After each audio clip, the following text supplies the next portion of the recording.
Felicitations, my family of fledglings. And ghosts, it's so good to unsee you as well. The game that we're about to play has no intro music, which means I don't have any music backing me right now. Just my voice. I hope it's okay. I hope voice with no backing music is something. Tonight we are playing a brand new game. But first, it really is good to be here and to have you here. Hi.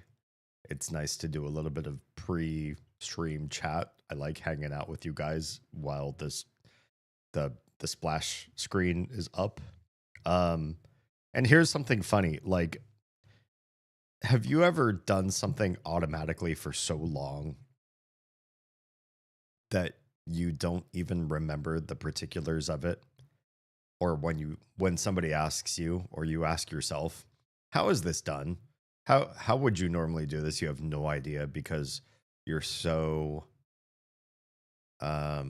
automatic. You're so pre-programmed in your own sort of light. I moved my hair over here to the side where my eyebrow piercing is, and then it dawned on me, like, I don't bring my hair over to the side. My hair could live wherever the hell it wants to, but I always bring it over to my left, your right, or whatever it is you're watching me on. I bring it to one side all the time, and that's just how it is. And tonight I was like, I'm bringing it over to this side because it feels good and it feels right. And I was like, wait a second, is this different? Do I never do this? And then why don't I flip my hair regularly and put it where I want it on a whim? Just whimsically decide where the hell my hair should go. Hello. It rose to Atroa. Also, Clark, hello. Welcome on in. Give me 2 shakes of lamb's tail. I feel like my chat application is not really working well. I don't know why it's not doing the relays that I want it to do. Which makes me nervous that I'm not receiving the chats that I feel like I ought to. Can we reconnect to this one? I hope something works. I'm using Social Stream Ninja for those of you that are curious. And I gotta say, it's been hit and miss. Some parts of the app have been great, and other parts have really left me high and dry. Well, just in case, I do keep some other chat windows open. So if I don't receive your chat relayed to the one place where I want to be looking to see you, hopefully I read it somewhere else. I do sort of put fail safes for a number of things down. TikTok is the one where I used to be able to produce a fail safe, and now I cannot, which is frustrating. Yeah, it's just multi-streaming is so much fun. It's definitely, and it evolves. I wish I could just make an end-all be-all guide to streaming across multiple platforms, but I'll tell you that it's changed several times over since I started, and I don't know, like, these platforms, they don't inform me, oh, hey, we're doing this, or we're going to change this, or we're giving you this quota. No, just kidding, we're giving you that quota. It's confusing, and writing a guide, making a video for it so that anybody who's streaming that wants to learn how to multi-stream from me could learn the methodology. It shifts so fast, I don't know if it's worthwhile to make a video. I might still do it. Or at least explain the caveats. Borked?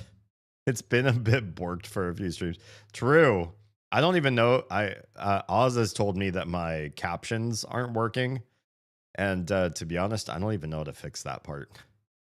Very rude. Should paddle. Oh my. That brings me back to the part of my youth that was spent at a Protestant Christian elementary school where kids who acted out got literally paddled by the principal. That was the thing that happened. I don't know if it necessarily made them into better people, but they did receive the principal's wrath. Tonight we're playing a game that I did a little bit of research before we were going to start tonight, and I'm very pleasantly surprised that this game has such a cool and storied past. And I'm gonna pull up a little something here so I can share with you what the heck is going on and why this is such a cool game. Billy, hi and welcome. Hello? Oh, thanks. Name I cannot read because I don't know that script. Just subscribed. Appreciate your face. Thanks for popping in. We're playing a game called Amarzone. That's my best guess as to how it's pronounced. And I want you all to understand sort of the past, the history that this game comes from, so that you can understand why the hell I'm playing a game most people haven't even heard of. It is a cult classic, and it's published by a publisher called Microids, which I think is just a French small scale publishing company. But yeah, I'll fill you in as to why we're picking this game and its importance. Yeah. My dad paddled. Oof, really? The only thing it did was make it next to impossible for me to feel like a relationship with him till later adulthood, because I didn't want to be around a person who hits me. Completely fair.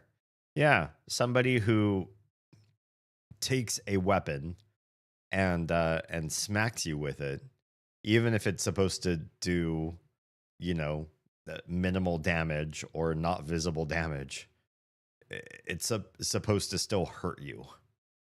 And hurting is supposed to change your behavior. And it does. I mean, it works. But it works with a whole lot of baggage. And I think that's what older generations didn't realize. Because even when I was a kid, I do feel like a number of families were like, corporal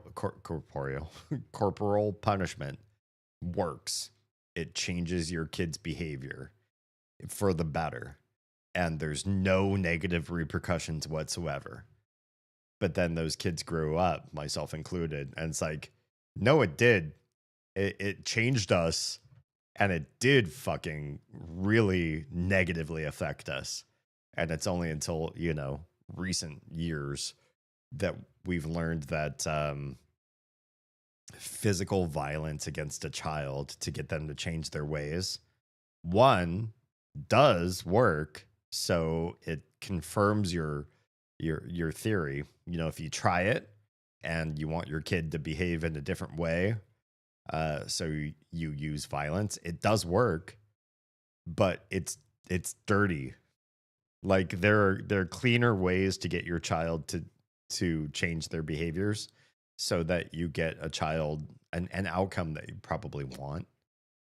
Whereas if you hit them or hurt them in some way, you also change their behaviors, but then you also get an outcome that you probably never wanted. And that's the part that sucks. Hux, hi and welcome. How to be a moderator? I don't currently do moderators for your platform. I take care of everything myself. What are we talking about? I guess we're talking about corporal punishment for children and why it's been proven cognitively or behavioral science, cognitive science to not really do the thing that older generations thought it did. Or it works, but it also works plus a lot of nasty baggage therapy, disowning the parents. And if you're a parent that thought, man, corporal punishment is something that's going to fix my kids and then raise them into adults that are going to appreciate me. It fucking didn't. It disoriented and dislodged them from you, estranged them from you. Then, whoops.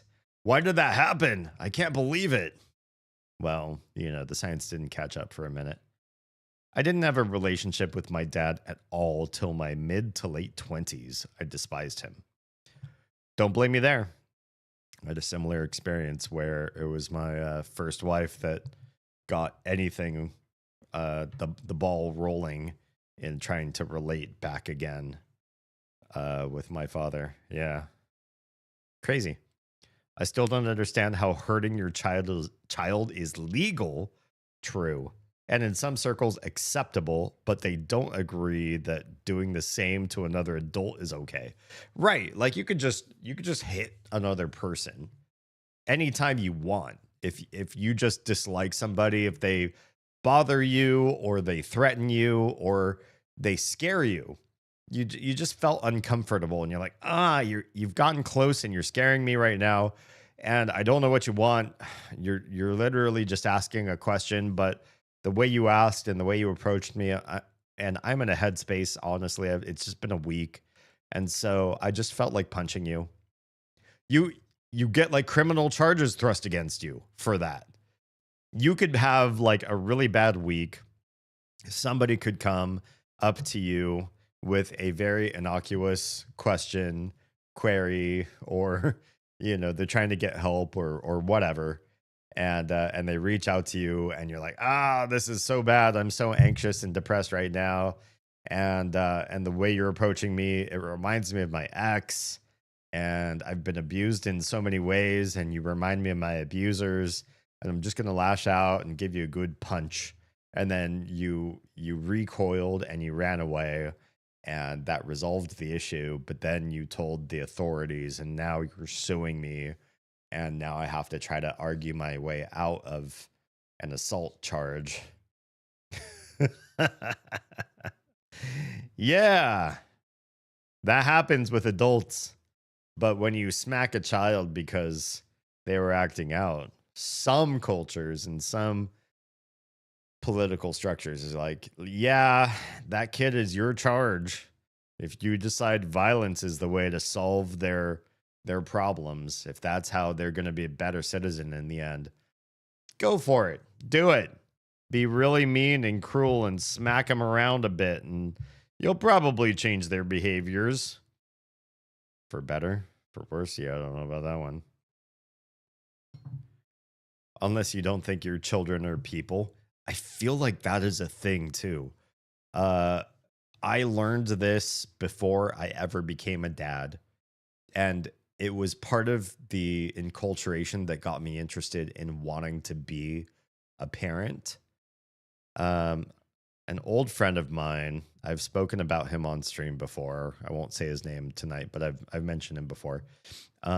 He said, when I grow old, I want to be like the adults that I really think are cool, because there are certain adults that as you are a kid or a teenager or whatever, preteen, you meet those adults and they are just cool.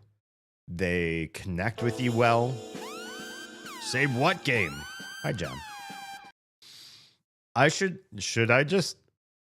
Should I change save the game to like a hello, a greeting of some sort?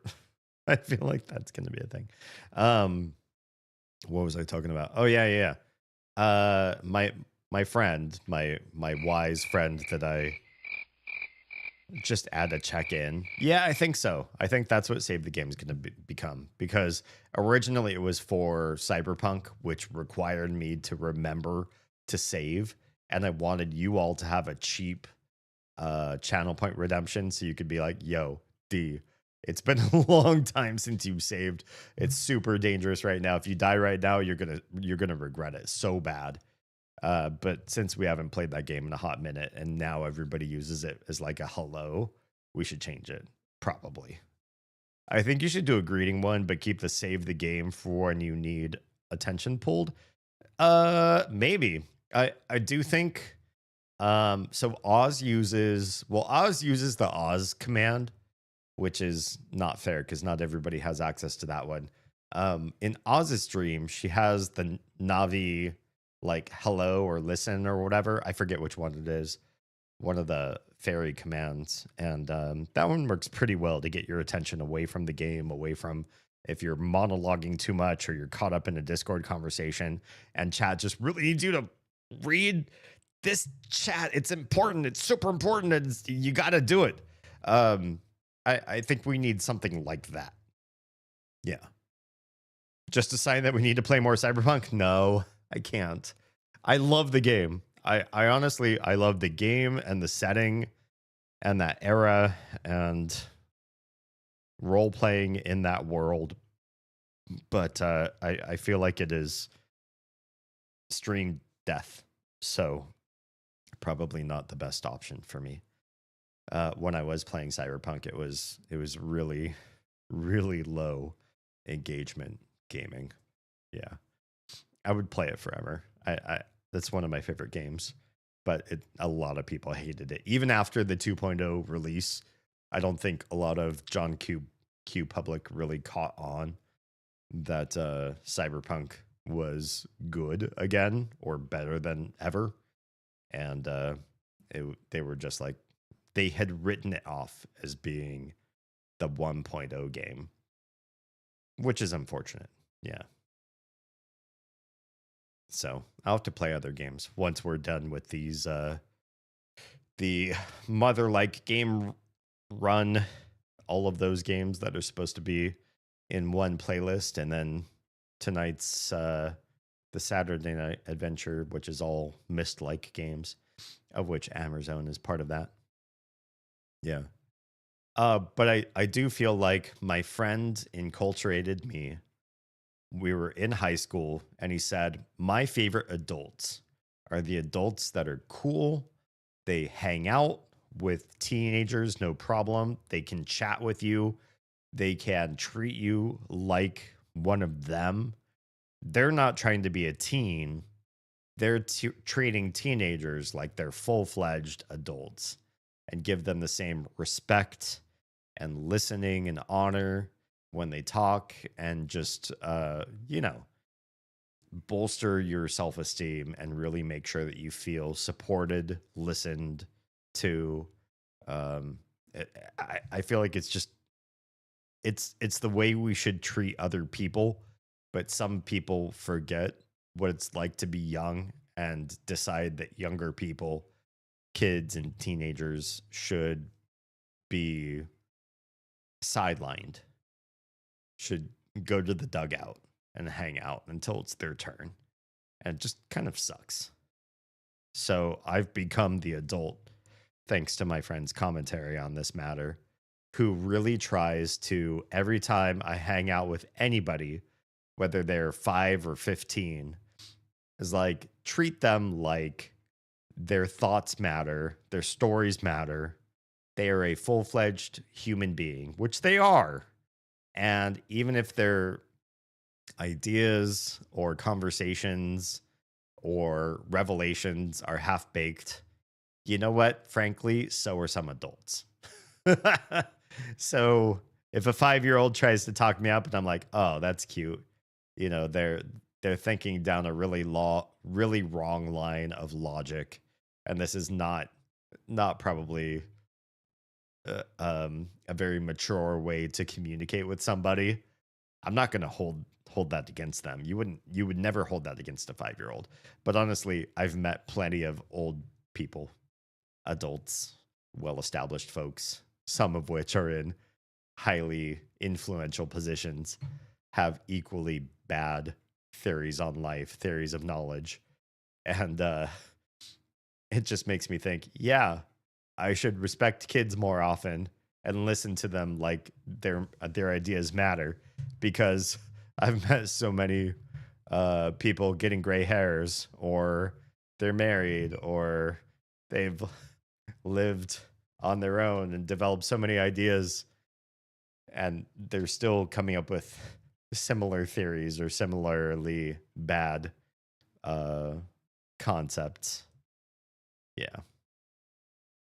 I enjoyed your Cyberpunk time, but it was kind of just us a lot of the time. Yeah, I feel like it was maybe like 3 or 4 people per stream, and it just wasn't really it wasn't a good place for us to do a lot of chatting either, because Cyberpunk does have a lot of dialogue, so it makes me shut up a lot of the time. When I'm just out and about in Night City and running around and doing quests and stuff, that's fine. And then we can be sort of a more chatty stream. But the story heavy parts make me shut up. And when I shut up, I feel like we become a lesser stream than we could be otherwise. Yeah. I try to do that for the young people in my life, and I make sure they all know by age 10 that even though they're young and small and disenfranchised, unfortunately, yeah, they do have rights and a brief description of Tinker versus Des Moines. Can you explain that? Let me take a quick bio break because I'm well hydrated already. I drank a pretty good amount of fluids before I started because I was out in the sun a lot today. If you're in my Discord server and you're part of the Pride channel, you can see what we did today and why I'm dehydrated. But now that I've drunk so much fluids, now I need to take a quick bio break to take care of that. So I'm going to go do that, and then we'll get started on tonight's game. So, BRB.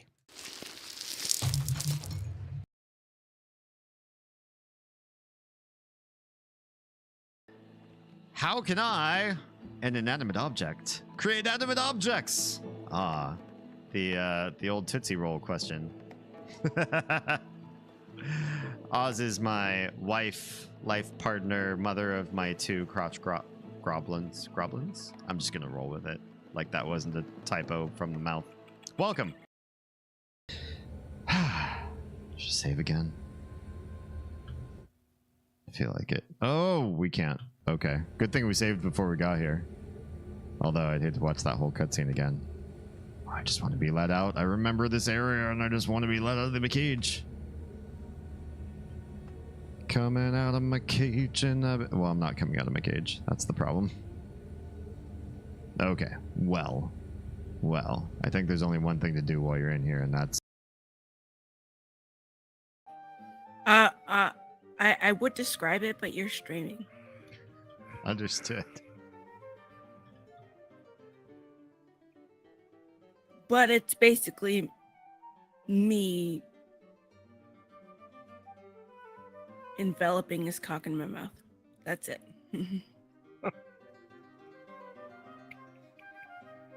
Well done. Yeah. That's a lovely dream. Did I go New Yorker? I'm a New Yorker, ooh. Remind me to have Gray do both his Jersey and Uwu. Yeah. Free first aid. If anybody wants it, just behind this big tall boy. I Ooh. don't see no tall boy. Oh, wide boy. Ooh. If you see a wide boy at the side of the road.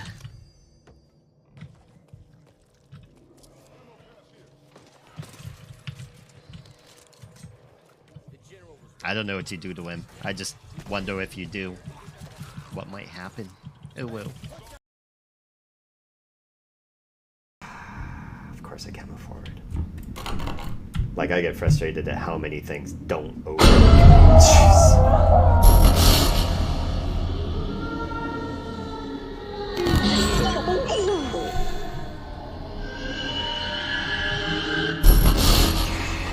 I have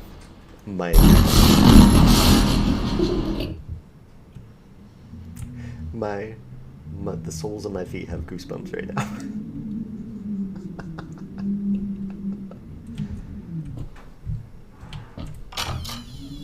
And of course the door that was locked now just opened. Oh my god. It's not around anymore, and I am your ghost host with the most, Damien Halme. Welcome. More variety streamer, disruptor of the status quo and reprogrammer of your mind. Breaker of your ruts. Filler? I fill your ruts. Oh no, let's not. Let's not say that one.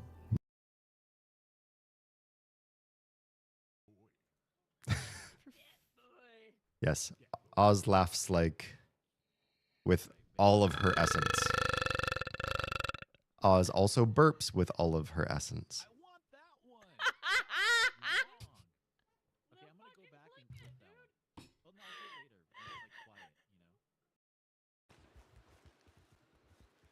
Mars, why did you emote what you did?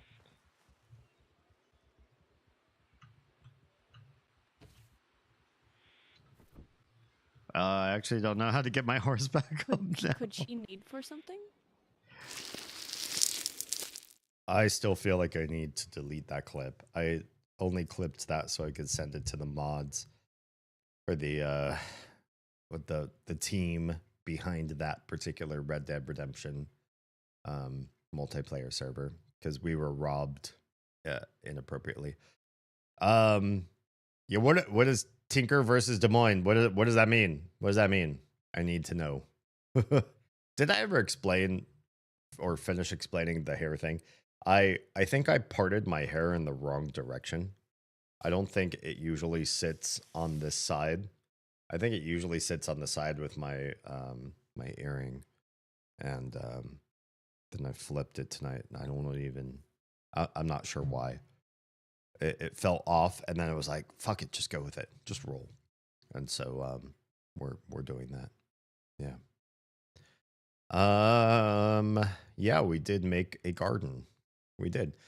We used that place last year too to grow some plants, but they were all in their own like little growing beds and pots and trays and stuff like that. We didn't actually like put anything into the dirt. And then we put a bunch of like bad netting around just to try to keep the deer out from eating everything, because we do have some pests that would probably just come in and consume all. But this year, Oz wanted to get really serious and do like raised bed planting of vegetables and herbs and stuff like that. So, yeah, I am sore and tired, and I might be slurry and offbeat when we actually get to playing this game. So, I apologize if my energy levels and my focus are slightly off, because it was a very big physical day for us. That planting bed that you see in the Pride channel on my Discord server, that it didn't exist in that state until we made it. We imported the dirt, we flattened out the area, we built the retaining walls and everything, and it had to happen from scratch because the existing infrastructure was not there for us. Yeah. Tinker is a court case that says just because you're a student at school doesn't mean you lose your constitutional rights. I mean, that just makes sense to me, right? Specifically to protest? Yeah. Yeah, why not? Makes perfect sense to me. I approve. I sent you books to help with those things. You did. You did. If I had a house, it'd be a first priority after making sure there was a puppy fence. Nice. Yeah, we have to just be sure that the areas that we're growing stuff in, that we have proper soil and fertilizer, and making sure that all the nutrients and everything are there if we're going to actually eat from the land, that the land that we're choosing is good land, and we're doing the right thing by the stuff that we're growing. So we're a little extra cautious and we're doing it slow. And you know us, we're incredibly busy with a million different things. So anytime we work on stuff like gardening or yard work, it depletes our resources somewhere else, like trying to make money this year and trying to build a business. So everything's balance, you know. Every extra minute I spend with the kids invests in them and takes away from the business. Every minute I spend with the business detracts from being with the family or getting progress done in the house or outside of the house. everything costs. And so we just have to be mindful of that. It sucks, but I guess that's adulthood, right? Deciding where you're going to make sacrifices to make something else happen. Let's pull up this. Is this going to pull up the right thing? Let me do it. Yes, it will. It's off kilter a little bit. Can we move this? I guess not. I feel like on this other stream though, it's not well centered. Can we move you? Yeah, that's a little bit better. This is something that an artist in the 80s named Sokal, his name was Benoit Sokal. He put together not French, he was Belgian guy.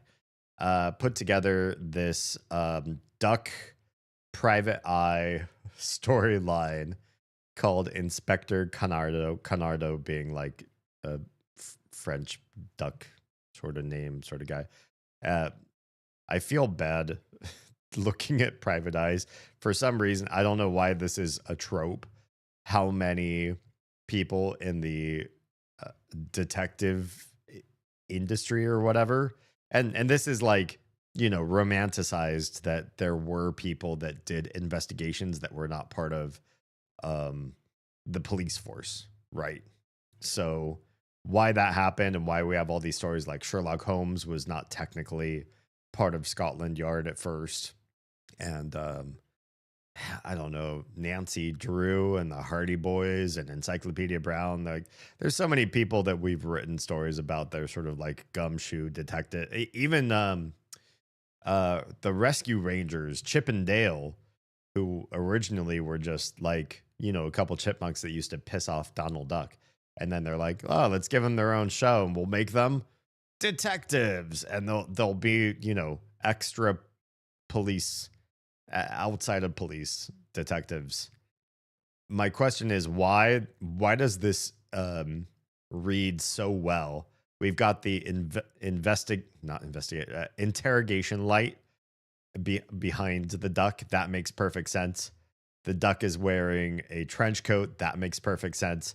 But the sad reality is the cigarette, that fat, personally rolled cigarette in his mouth, and the liquor, those also unfortunately make a lot of sense. Why do Private Eyes have such a bad track record with substance abuse? I don't know. We use this a lot in debate. There was a topic like guaranteeing safety for all students justifies infringement on their personal rights. Oof. I found the actual one. Establishing a safe educational environment in grades K through 12 justifies infringement of students' civil liberties. Ooh, that's a spicy take. Yeah. If we really want government to treat humans as humans, people as people, citizens as citizens, there are certain ways in which we want to age gate stuff. But I think when it comes to a person's personal liberty, to say that we'll age gate that until they've hit some sort of age of majority or any other sort of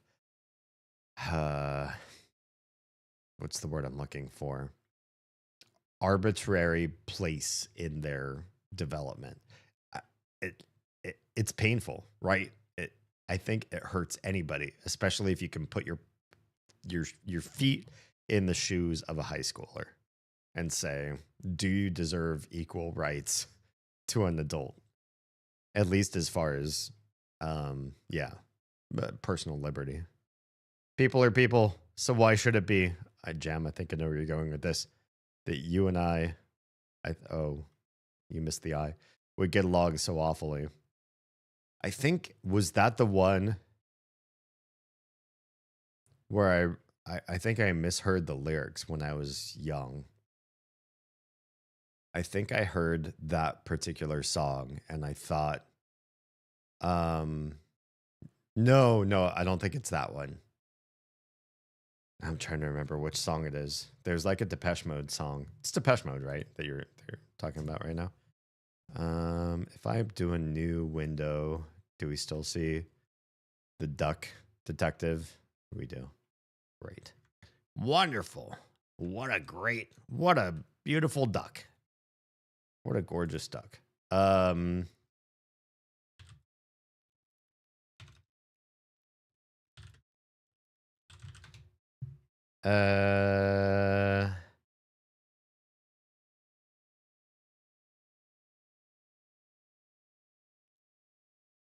Depeche Mode lyrics. What is the song that I heard wrong? I think it is that one. People are people lyrics. Let's find out. Let me do a quick dive right here. Just because I personally think misheard lyrics are kind of funny.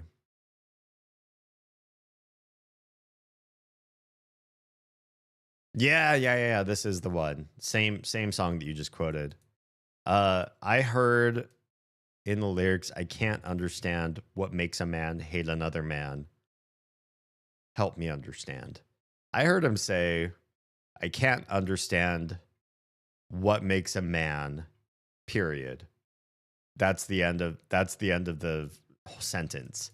I can't understand what makes a man. And I agreed. I was like, you're right. Like, men are that's such a complicated phrase. We already knew this about women, but we don't seem to know this about men. Why do we say women are inscrutable? You should just get to know the woman personally, because every woman's going to be dramatically different. If you say women like flowers, you're doomed. You're destined to meet a woman that doesn't like flowers.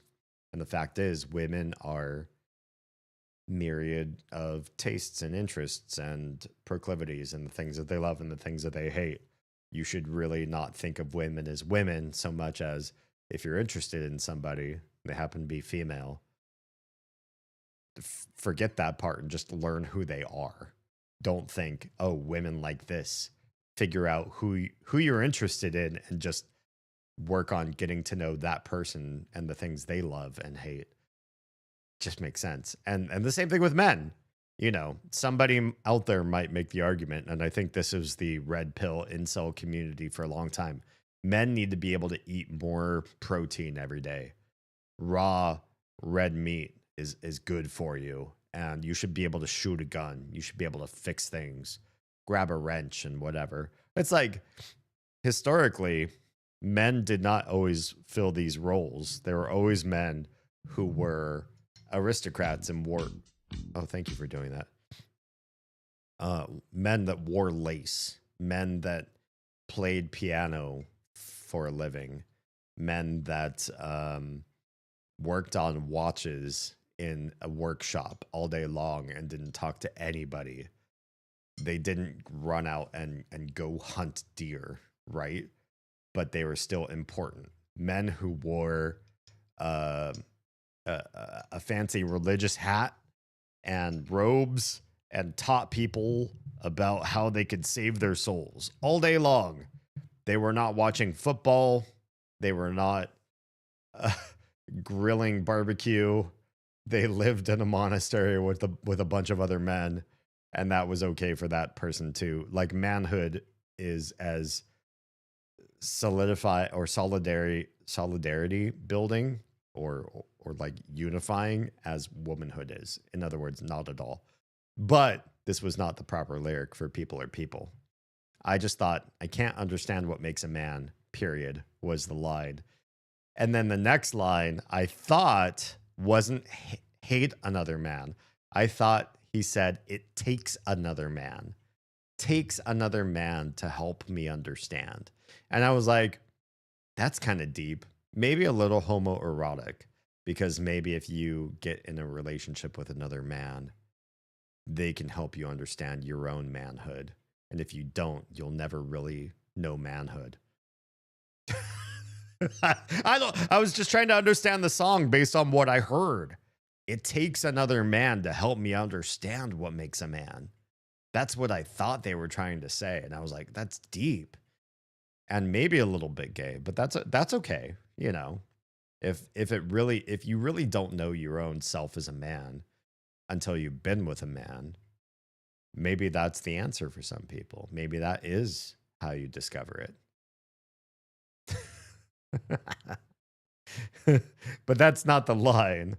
I can't understand what makes a man hate another man, which I also agree. I don't understand why that would happen. Help me understand is the last line. And yeah, it was just my little misheard lyric there. That topic came close on the heels of Columbine. Oh my.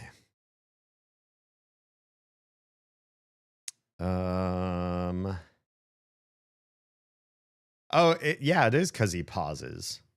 I can't understand what makes a man. And then there's like a long pause. And then he says, hate another man. That sounds like you've hit a period and then you're starting a new line, a new sentence. So that's why I got confused. Absolutely. What indeed makes a man? It's a good question. What a piece of work is man. True. Well, I mean, it depends.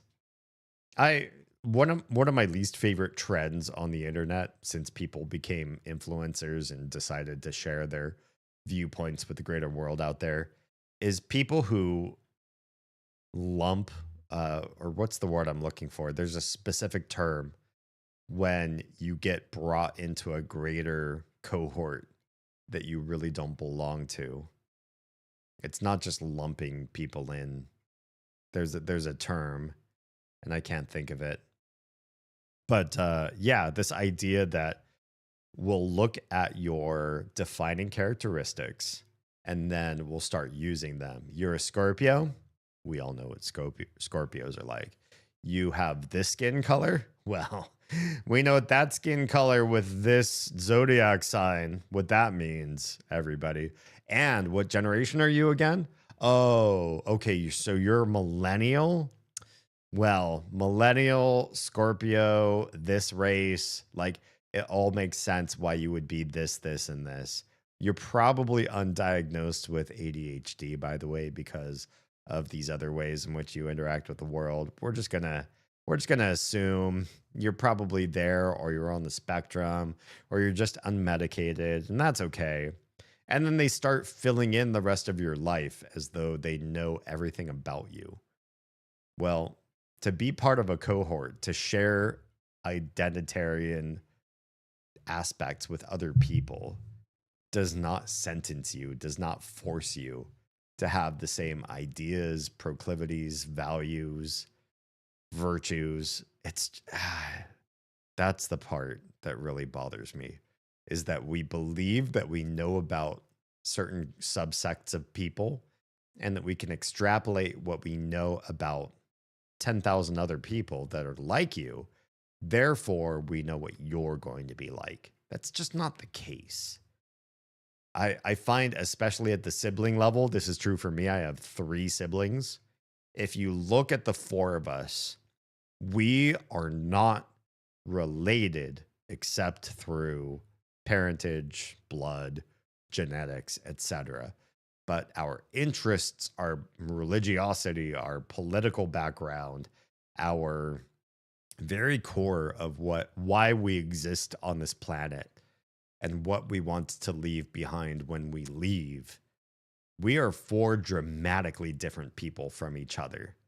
And socioeconomically, I was a little bit different, but my 3 siblings were all relatively the same, and it didn't matter. The fact that they had the same standards growing up didn't help or hinder. It didn't change, or I should say, it didn't make them the same as each other. You can't look at the 3 of them and say, oh, I know one of you, so I think I know all 3 of you. Impossible. They're too different. Yeah. Press ganging. I don't know what press ganging is. Can you explain that?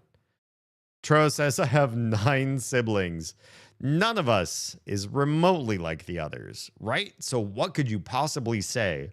How could you possibly take any person's traits and say, oh, you paint your nails this way. Oh, you wear this type of clothing. Oh, you watch that anime. You eat this type of food.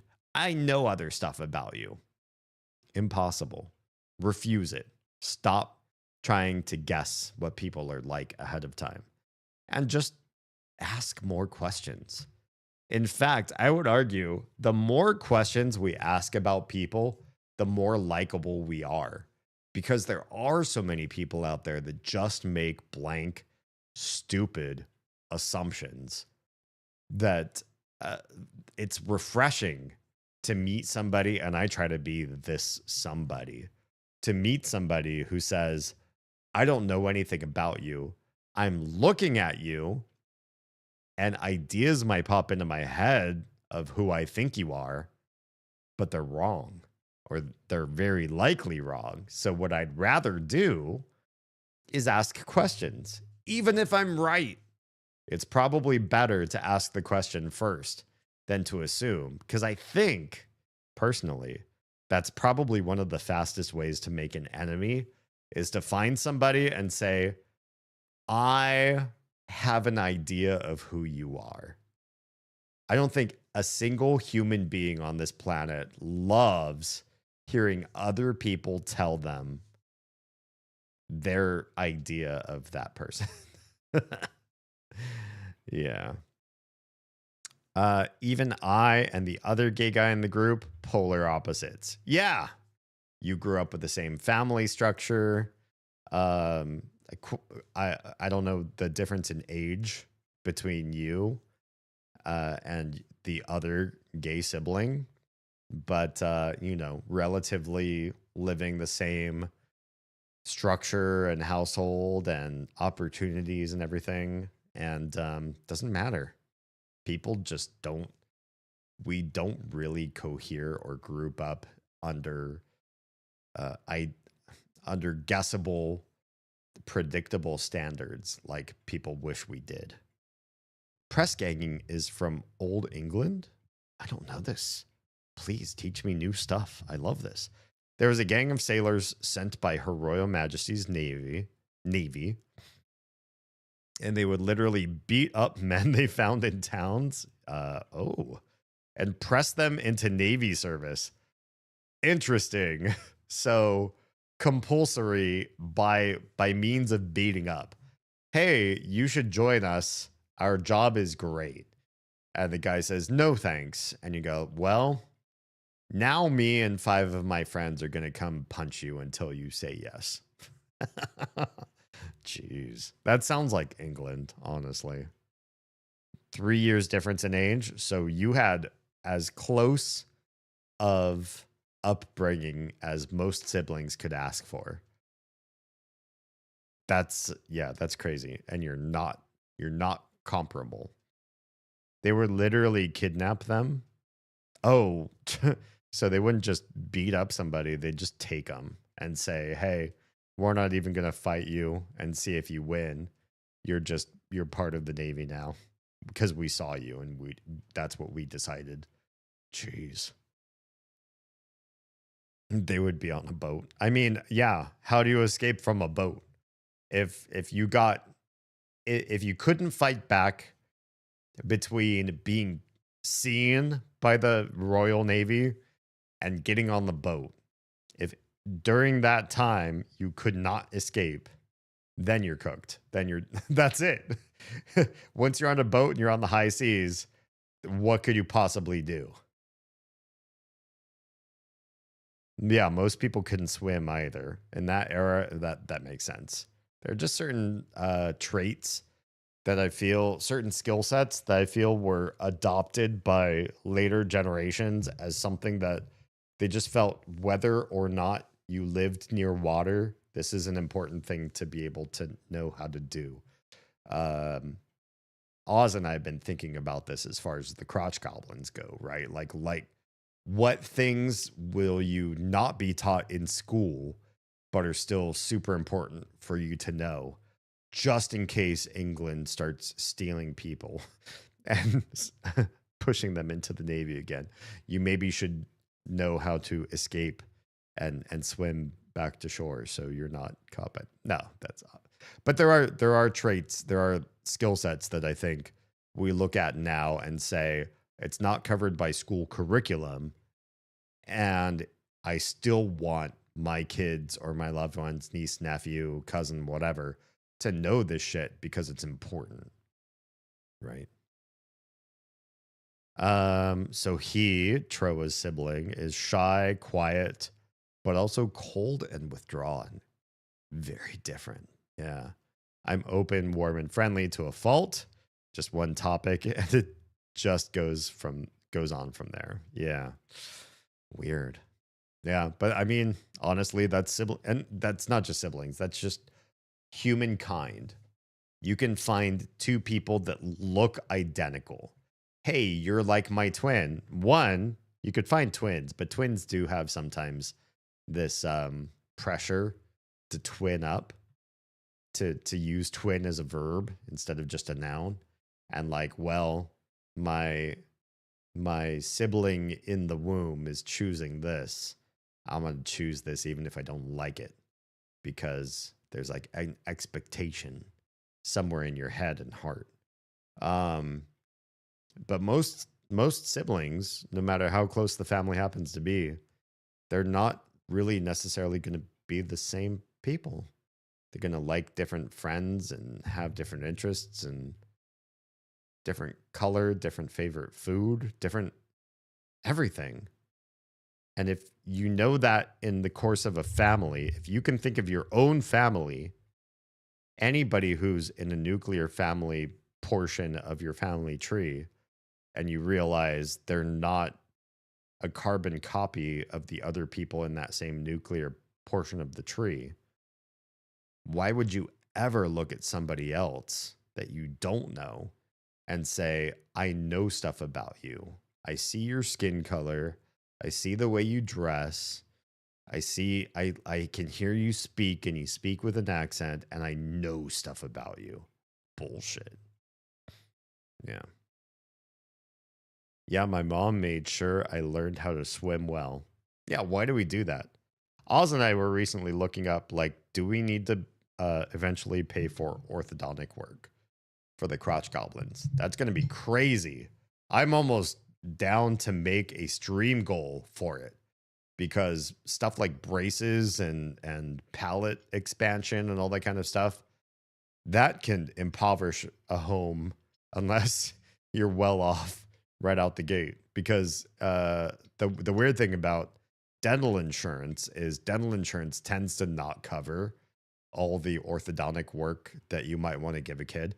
So I started doing research. I was like, now that I think about it, Americans make fun of certain other cultures because of the way their teeth are as they grow up. But maybe their teeth are that way because these other cultures looked at braces and teeth straightening and alignment and all that kind of stuff and said, well, what they're doing is really like aesthetic. It's not beneficial on a deeper level. It doesn't really do all those things like, oh, it's reducing the amount of contact teeth on teeth, and so it's better that way. Your outcomes, your tooth health are better. It's easier to floss between your teeth. You get, when you smile and talk, if you have straight, beautifully white teeth, you're more prone to win a job opportunity over somebody whose mouth is a wild mess and crookedness and stuff like that. There's like a social and an economic handshake there, just in orthodontics. And it's like stuff like that. It's kind of sad that especially the rich people, they don't even question, well, I'm just going to get my kids' teeth straightened. They're going to learn how to swim. They're going to learn this, this, and this, because people just learn these things, and whether or not you ever use them, who cares? We have the money to spend to help people out, to help our kids out and make them more complex and more valuable than we ever were, even if they never use that ability. Yeah.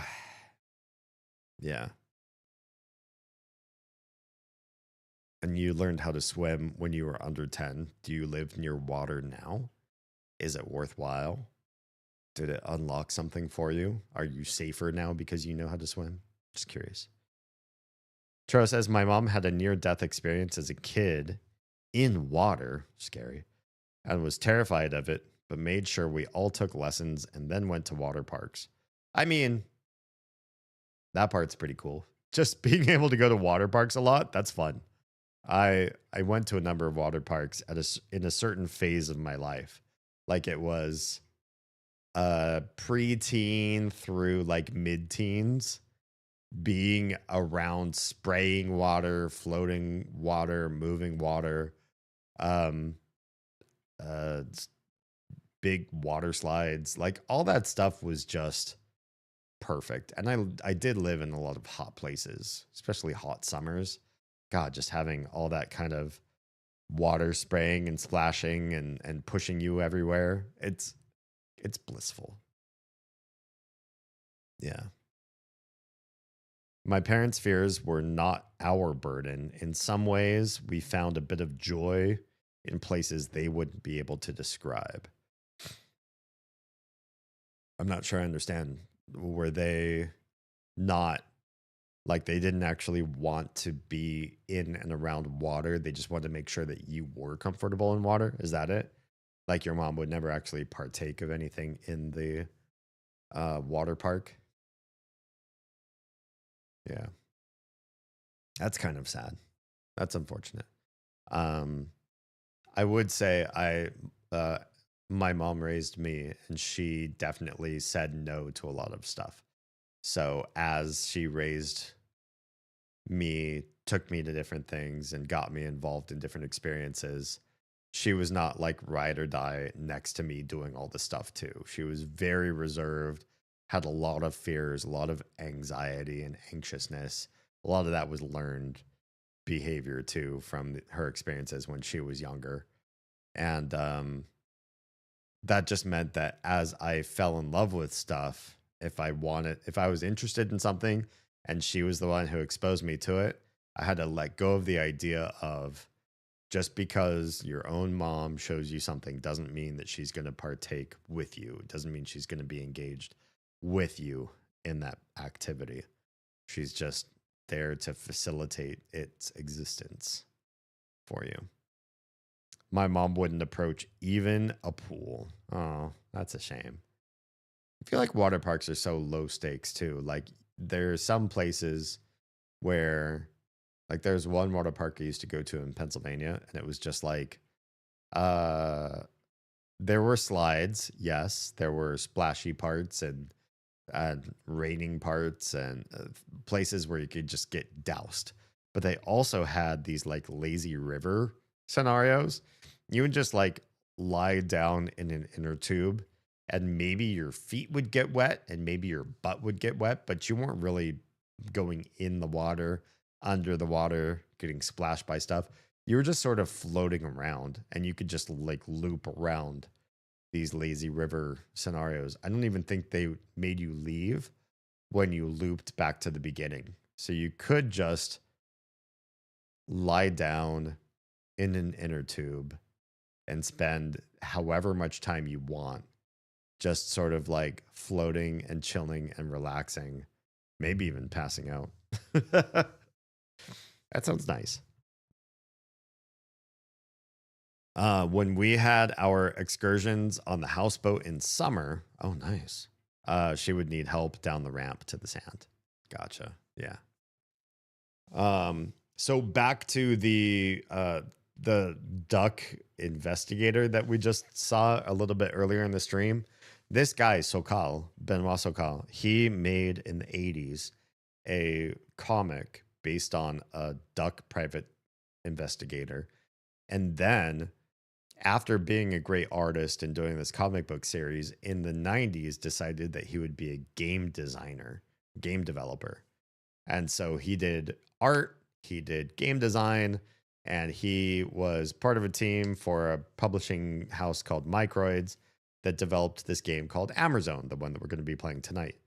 And I thought that we were going to be playing the remake in the 2025 retrospective, thanks to the cultists or the cult following that made this game stay alive for so long, that we'd be playing that version. But I do believe, looking at it, I think I've picked up the original version of Amazon, which is kind of nice to see it in its original glory as opposed to the remake the first time. So we're gonna pop into that and see how I believe the game was released in 1999, not too far off from the first Mists. Let's see how it works out for us.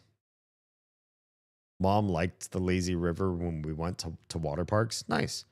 But Dad took her there first and then joined the crazy people. What crazy people? All right, let's go full screen. Let's pull up the game. Please pull up the game. Oh, there it is. Good, it works. And this game has provided us no background music, so that's lovely. From what I understand, Amazon isn't just something that Sokal developed out of nowhere, but the game is actually a nod to one episode of his Inspector Conardo comic stories. And so this is like his 80s creativity coming into a world where you can make PC games, and he wanted to bring his creativity to a different medium, different world. I don't know if we're going to be playing as a duck per se, but it was inspired by his original works as a comic book artist, and I really appreciate that. And I should say this too: the gentleman that wrote this game and also wrote the comics in the 80s, the private investigator, he passed away in 2021, but the game company then 4 years later came in and remade his game. I don't think we're playing the remake here. I think we're playing the original though. So I apologize. I think there's at least one stream where I messed it up and I said we're playing the 2025 version of the game. But I believe this is the 1999 version of the game, which I'm actually happy that we're playing the original. That sums up the story behind the game, though. Yeah. Adrenaline-seeking cliff diving, no fear group of the kids. That's what your dad wanted to do when he went to water parks. Why wouldn't he, like, I don't know, facilitate your mom's comfort? That's what I think I would do if I were in his shoes. Before we get too late into the stream, we're already past an hour. And we haven't started playing this game. Let's hit new game and see what happens, shall we? Oh, it's loud. Oh yeah, this is definitely not a remake. Look at these graphics. 1999, that's glory. Actually, for 99, this is pretty good. Look at that. Bicyclist. It's going for it. The tree foliage screams 99. But the bicyclist's animation is actually darn good. No, it's what he supervised after dropping Mom off at the lazy river. Awkward. You're the journalist, aren't you? Am I? I gave him your letter the other day. Who? He's probably read it. He received another letter this morning. I put it in his mailbox. It was a letter from the museum. Letters from the museum, they always mean trouble. Yeah? Maybe you could take it to him. He has trouble moving around, you know. He's an old man. Well, you see what I mean. If you want my advice, you should see a doctor. Well, that's what I think. Goodbye. That voice acting was awful. We can't go that way. So it's very much a point and click adventure. And I don't think we have free move. I think it is all click to move. Yep. Sure is. Oh boy. I thought we were over this particular phase of gaming, but here we are. EBF! Oh, it's so good to see you on this side of things. I feel like I haven't seen you in a live stream in a hot minute. Different game this time? Yeah, we're playing Amazon. That's what I think I want to call it. Very retro. This game does have a remake. We did not pick up the remake. We are playing the 1999 game. Oh, the ambiance is a little loud. I'm gonna lower the wind sounds there a bit. Hi, you're a telescope, aren't you? What are we gonna see? What are we gonna see? 180 degrees. Yeah, this game is not highly known, but it was a very cult classic. So, oh, wait. How do we make this work?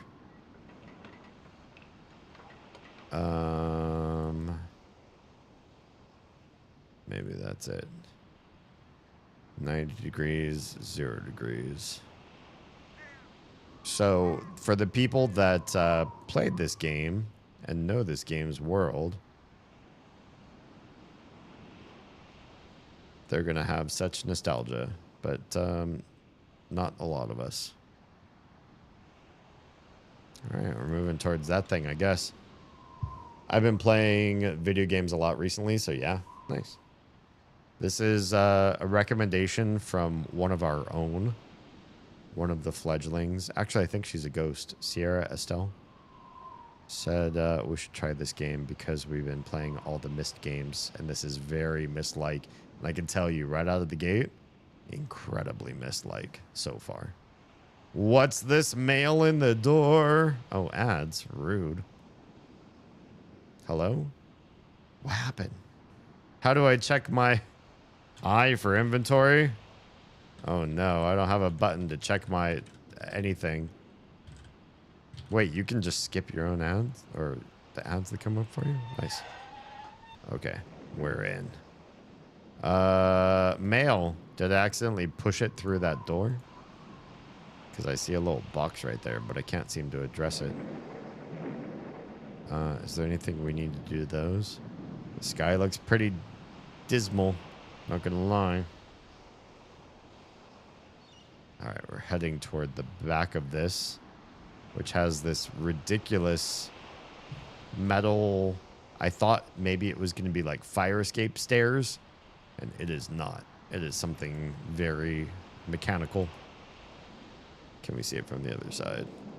Maybe beneficial. You are my dad. You're my dad. Woogie, woogie, woogie. The streamer of Oz is here to lurk. Shall we do a shout out since she decided to come in just specifically for some lurk support? I think that's a yes. I'm so glad I don't have to switch to QWERTY just to play this game.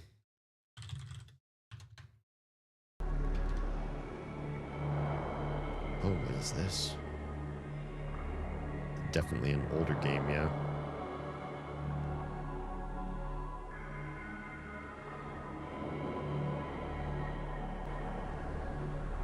Interesting. What are you doing? I was trying to incredibly illicitly obtain time components. A 90s game? Who plays 90s games on stream? Nice. All right, let's go back to our 90s game. All right. We have to wait until it loads into the street, too. Okay. We can't seem to actually approach this column of metal. So we're going to have to figure out a different concept for going forward there. Can we enter this door? We have a handle in our hands when we face the door, even though the door looks like it's got a knob and not a handle. Well, it did the thing. Did what we wanted. Let's walk in, shall we? There's a bicycle, and I guess we just took the sledgehammer. I didn't ask for it. We can open the cellar door. Let's check out the cellar. Oh my, it's getting deep ambiance already. There's the stairs we must have descended. How can we see anything at all down here? Oh, there's lights. Great. What the what? This goes on for quite some time. Thank goodness these controls to the side here don't actually play a game. I don't think I could stand being in the game just yet. Anything on the sides, on the roof? Anything on the floor? Good to know this kind of stuff. Wait, what game were you playing before this? We were playing a game called Abduction that was made by Cyan. It was after the Myst games that Cyan also made. We finished that last stream, last Saturday. Because it looked interesting. I would recommend. Would I?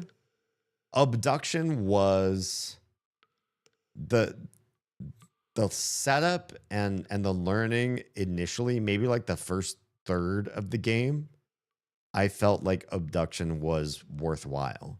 The first third of it, as you're learning about the aliens and everything, and I don't want to say too much if you do want to play it. It was good, but I feel like it suffered from once they gave you their world build and you're like, yeah, then what? The then what part was weak, and then the ending was even weaker than that. So it had some merit. It was worthwhile. It was in the Myst world and universe, even if it was not directly tied to the mythos. And yeah, I don't know. It wasn't my favorite game by Cyan, but it was definitely they learned a lot. They made the game pretty well, and I still got stuck a number of times, which is okay. That's fine. It's fine. I got to finish Persona 5 and Phoenix Wright Ace Attorney Justice for All before I start anything else. I know the feeling. A number of people have recommended new games to me or other games to me, and I'm like, I need to beat. Fridays are literally Earthbound or Mother related games until I run out. And I've already got a whole schedule of these games to go through. So we're doing that. And Saturdays, like tonight, I've been playing these puzzle games. This is the last one on this list. So ostensibly, I free up after this. There's only one more thing I wanted to do scheduled, which is this year, supposedly, the Studio Remedy Games will be releasing Control 2. I truly loved Control 1.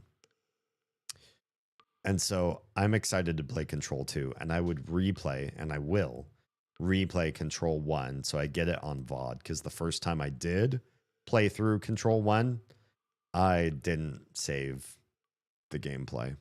I didn't save it. So this time I will.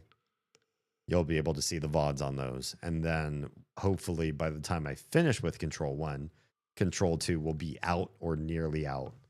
And then we can move forward from there. Yeah. Okay. There are stairs down. I don't feel like I can actually explore the room, like walk around the balcony. There's no option. So let's just go down. Oh, what could possibly go wrong? I love going downwards in video games. Oh boy, there's a whole hallway over there. Love when that happens. Boy, do I love dank underground, very deep hallways with multiple ways through, mind you. Where does this lead? This is a whole thing. This guy's got cigarettes and a computer that we can't use. We're going to steal some 5 1/4 floppy disks, storage devices that save almost a megabyte of information. Wait, maybe almost 2. How do the megabytes work on a 5 1/4? I forget. No. We want you. We want you downward. Yeah, like that. What about this? Anything? Oh, we did a thing. We must have engaged this computer. So, oh, we're gonna. Oh wow, the game kind of gets you stuck here too. It's slow. It's a bit sluggish. Hydra Flot. Is that an H or a stylized K? Probably an H. Hydroflot operating system. Thanks. Thank you. It's like It's also an RPG. 1.2 megabytes for a high density 5.25. 360K for the basic ones. That's crazy. It's crazy to know that we created a standard for storage and we're like, we can put hundreds of kilobytes on there for you. And then before we lost usefulness for the 5.25-inch floppy, we're like, wait. We've got algorithms that we've discovered that we could do so much more. Same medium, same storage device, same technology. We can fit so much more. That's what I think led to Moore's Law, which, by the way, is not a law.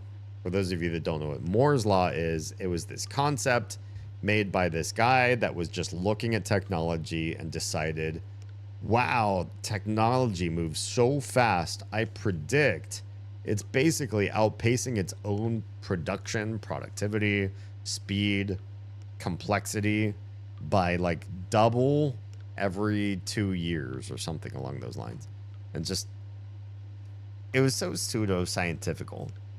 There are ways in which we've advanced fairly quickly in computations, but not to that speed. Or if we do get to that speed, it's like a quick hiccup, a sprint, and an otherwise long marathon of small and slow changes that are still very important, just not movie level importance, I would say.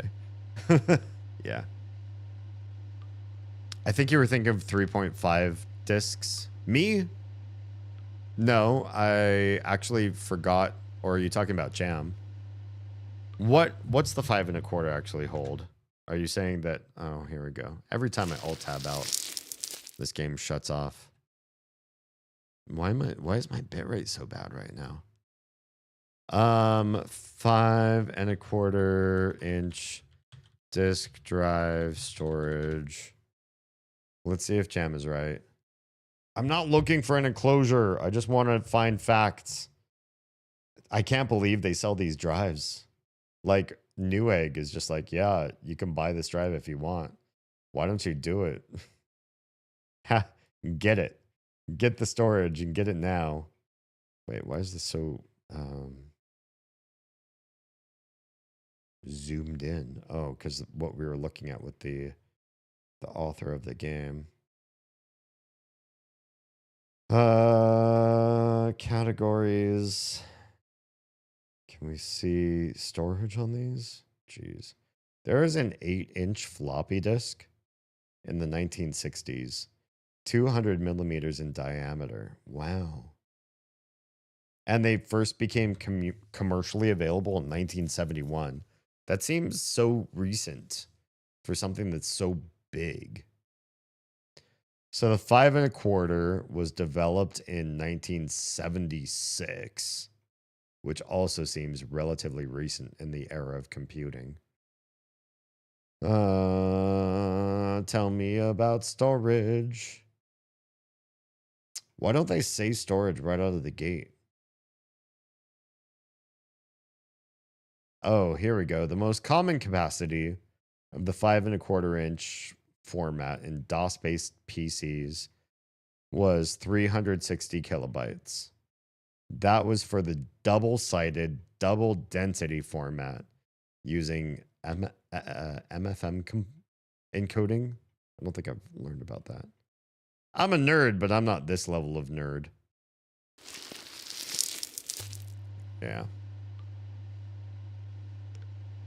3.5 is 1.44 megabytes. Oh, huge jump. Yeah. I think it's 720K. Interesting. I have a few of those drives still. Nice. I worked at a store that had 8-inch floppy drives. Damn. Interesting. Okay, can we use this operating system or nah? I can't seem to use the keyboard at the bottom of the screen, which might not actually appear on stream. And I only see the numbers, the number row, 1 through 0. Oh, can we put our disk in? Our diskette? Go, go, go.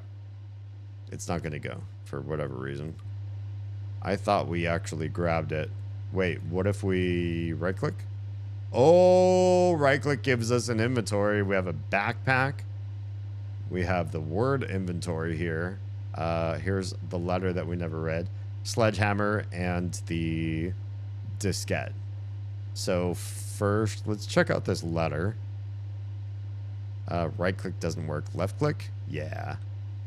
Muséum d'Histoire Naturelle.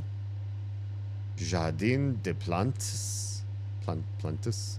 Man, my French is really rusty. Paris. A telephone number. Monsieur Valenbois. Fa de Rocher Noir. Presqu'île de Langravine.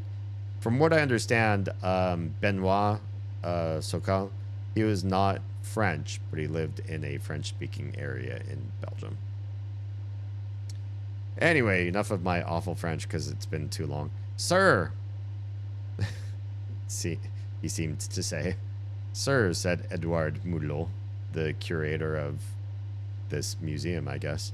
Sir, we have thoroughly examined your plans for a new expedition to the Amber Zone. Amber Zone, that's the name of the game. They said the name of the game! Just kidding. Imagine I had like flashing lights and everything, but big ol', I don't know. It's stupid. Anytime a game actually mentions its own name, I kind of want to have this like ridiculous celebration. Like Pee Wee Herman's secret word of the day. Why do I want to do this to you and to myself? I don't know. Anyway. We have thoroughly examined your plans for a new expedition to the Amber Zone and regret to inform you that we are unable to follow up your request for a grant. Boo. First, the present economic situation does not permit us to finance such a risky exploration. Second, my colleagues and I are of the opinion that, unfortunately, you still have not abandoned that empirical fallacy which formerly was at the root of the dispute between you and the museum. What's the fallacy they're saying? This venerable institution, which I now have the honor of representing, still recalls that bitter disappointment and mockery in the scientific world in consequence to the findings of your first expedition in 1936. We don't know when this one is. Which at the outset we were weak enough to support. Oh, damn.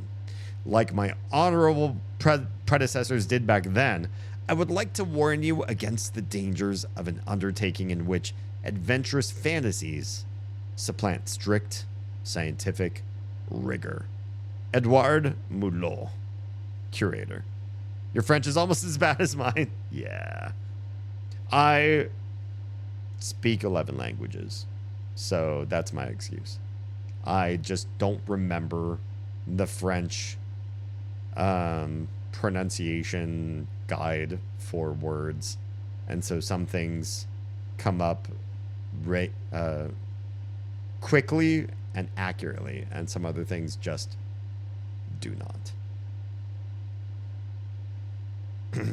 Okay, let's get our diskette. And how do we... I don't want to put it in the bag. How do we get out of the screen? Right click? Nope. Bag? Nope. Oh yeah, we do.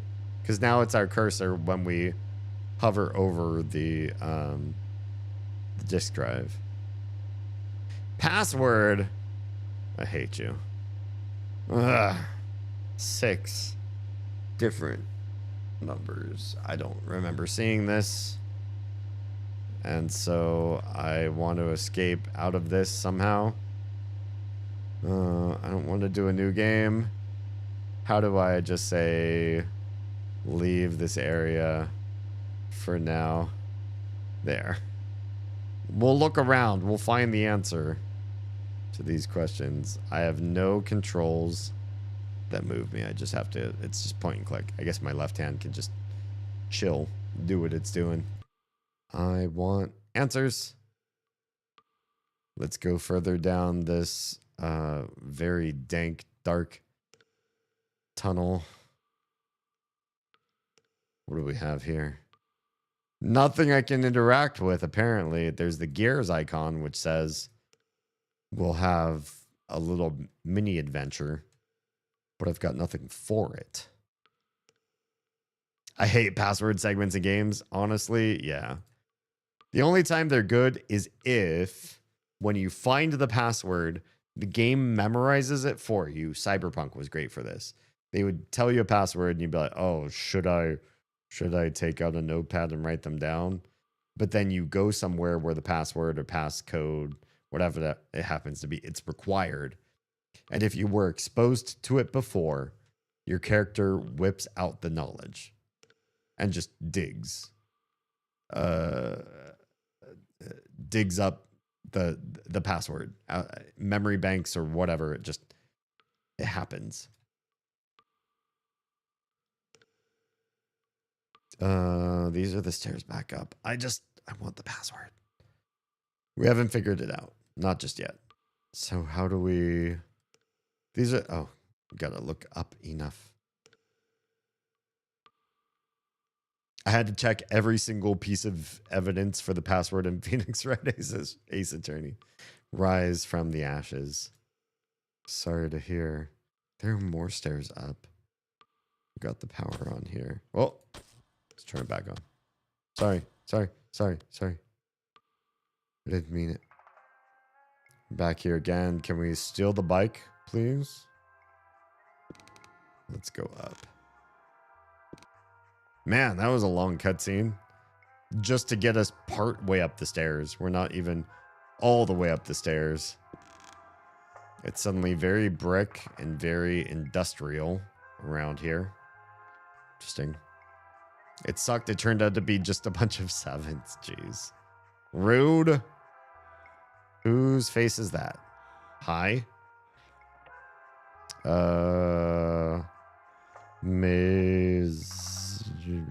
Nani. Niani. I have no... I can't read that. 1933? Or is that what those numbers are? Cool. Thanks for showing me your face. And I made a picture out of it. I just want to bake some bread, yo. Oh, there's a person here. Chilling. Also, there's a clock with no hands that's moving. That's interesting.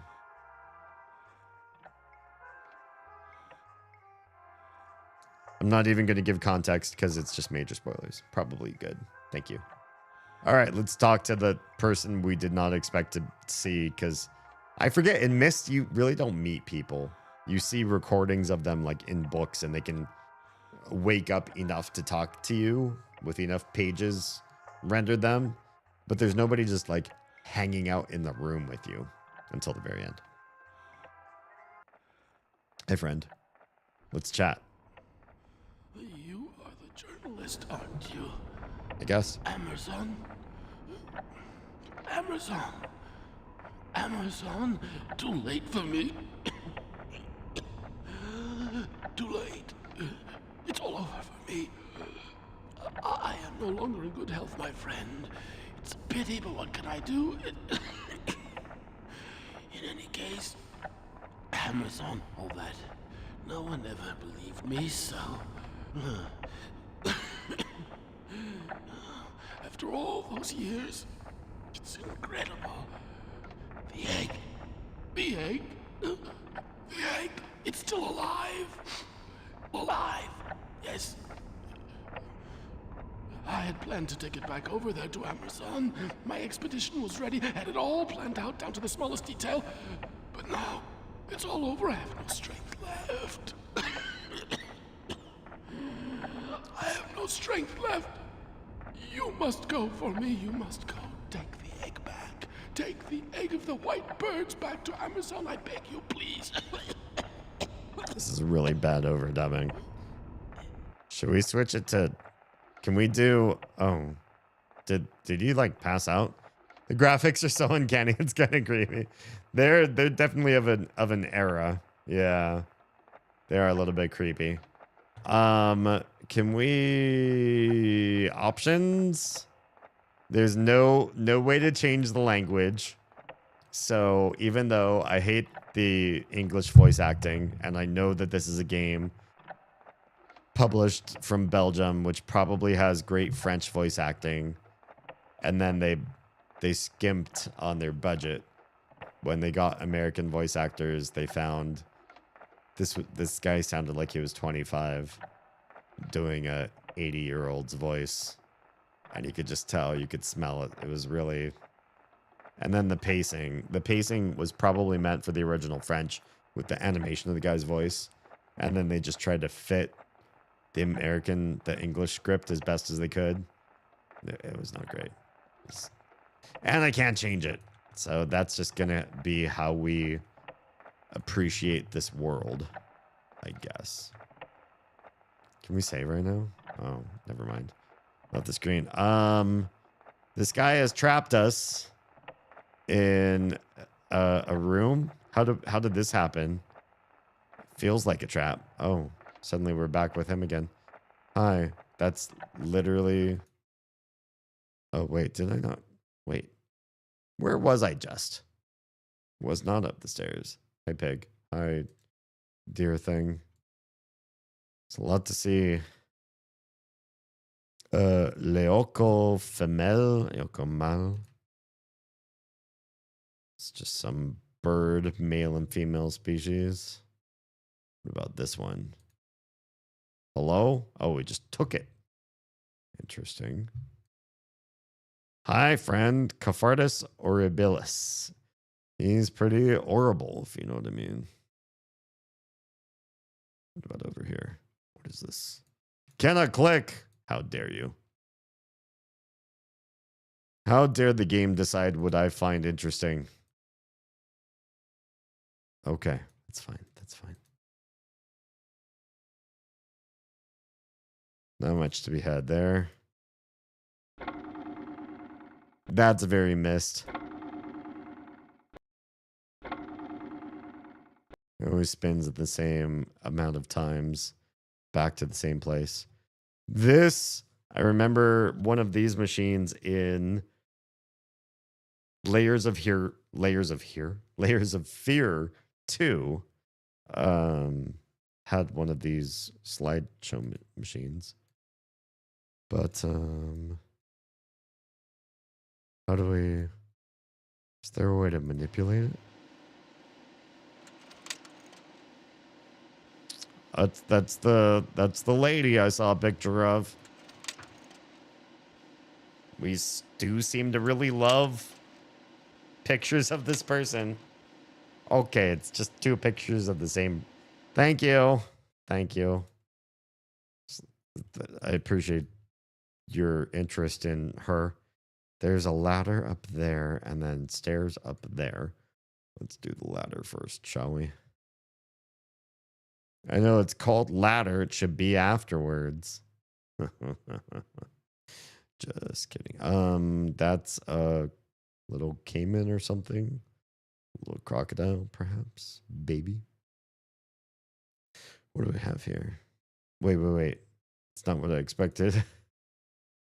Weren't there papers there just a minute ago? Oh, maybe we took them. Okay. Can we look somewhere else? Maybe not. Can we interact with this in any way? Can we walk forward a little bit? Literally no. Great. Love this for me. Thanks. Let's do the spiral staircase, shall we? I don't like how there's no music most of the time. I'm so used to having backing sounds. Up. Oh, yeah. Okay, we're at the top. What do you got? What's over here?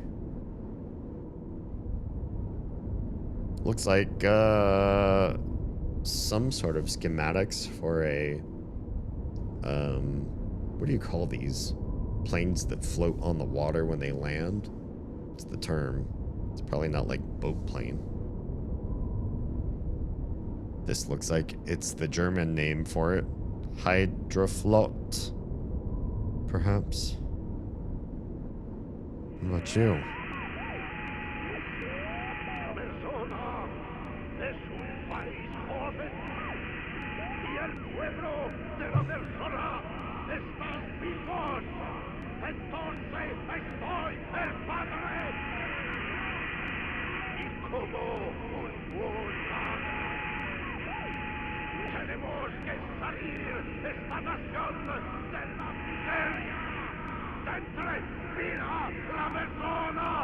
Yeah. Understood liberty. Okay. Neat. Thanks. That's the ship again. Thank you. Not what I was looking for. What about the wall here? Do we want to learn some math? I see complex math. Some variables that say you could learn English deeper, or wait, what the hell? My brain's doing the I'm so tired. I'm talking in my dreams again. I think a little bit again. You could sit here and learn complex math, which is probably physics related, especially when you see the two blackboards on top of each other. Yeah. Fuck. I cannot believe I'm starting to do sleep talking again. Does that mean I need to quit stream early tonight? I don't want to. Honestly, I'd rather not. Wait, what is this? We can get in this door? There's nothing else to do here. Yeah, I haven't done a lot of physics and math related stuff together, but I did take one class in calculus based physics, and everything made so much more sense than not studying math and physics at the same time. Like, we were able to derive the formulae for increasing or decreasing a fluid volume in a shape over time, or how shadows expand as the sun sets, or speed, velocity, and acceleration given a certain number of things. But yeah, I definitely had like a I'm sleep talking moment as I was looking at the blackboard just a moment ago. Which, fuck. I'm mad. I'm mad that I'm doing sleep talking on stream again. I thought it was over this. Two blackboards is also a feature of math courses. This is decidedly scientific math. I can tell by what I'm seeing on the blackboard. You should quit stream as early as you've left it. Quit stream as early as you've left it. What does that mean? As early as I've left it. Stuart, I think the game saves itself. Oh, it doesn't, actually. Maybe we should save. Oh, can we just save over this? I think we saved. Did we? Yeah, I guess we did. Thanks. This game does require you to actually go in. Yeah, just load this. The one we just literally saved before. It's not really possible to teach physics without math. So I think you could teach... this is how I learned high school physics. We learned mathematical formulae, but we just... The point when it came down to testing or doing it in experimentation, we were just either given the formula or we had to memorize the formula, bring it out on paper, and fill in the variable amounts. So they would give us the right moles for something, the right numbers of chemicals or whatever. You know, it's going to be 2 potassium to 4 chlorine for this particular, you know, whatever. And then we'd have an unknown, like, and then after reaction, this becomes what? And you had to know the formulae to derive the answer for those kind of things. Whereas in college level physics, calculus-based physics, we were creating formulas. We were like, well, we know that, you know, speed is like an integer, it's like an integral of velocity. So let's discover how to move from velocity to speed by doing an integration on this problem. And then we'd figure all this stuff out, and we ended up deriving some of the formulas that back in high school I had to just memorize. So you could do it without math, or like with less math, but it's not as satisfying in my opinion. It's like teaching cooking without food. I think it's more like teaching cooking without the science of how food interacts with each other. Like you get an Alton Brown sort of character, and he says, here's the reason why for this particular food, you're gonna put oil in the pan first, and then, but you're also gonna put a teaspoon of butter, and oil and butter are both like a lubricating agent. So why would I use both in this recipe? And then Alton Brown will probably actually explain the reasons why scientifically that you have two emulsifiers and it works for, you know, a different sort of flavor profile or better consistency of cooking or whatever it happens to be. He's going to know that science. Or you could just look it up on recipes, allrecipes.com or whatever. And it says, you know, 1 teaspoon of oil and 1 tablespoon of butter. And you just do what the recipe says and you don't ask why. And you don't learn anything about that. That's what I feel like high school physics versus college physics is. Yeah. Stuart, how are you doing tonight? Let's go through this door and see what's going on. Oh god, that was loud. Let's lower volume a bit. Oh, we're here at the thing. The thing. The top of this building. This really interesting, weird elevator looking thing. Yeah, Troa, that's not a rhetorical question. I'm actually really curious what you meant by your last phrase. I tried to parse it into English, and my brain would not do so. All right, well, I don't see anything specifically for our elevator of metal rings up the side of this. There's the road we took to walk down here, which just like boxed in. The earth tells us we can't explore like we want to. Just open rain. It's just not going to happen. But this is also not primed or something. I don't feel like it's my fault. It's probably somebody else's fault. Why this is the way it is. I just got here. I'm just looking and trying to understand it. It's not my fault. Can we come up here to the side? Look outside the telescope. They're birds, perhaps.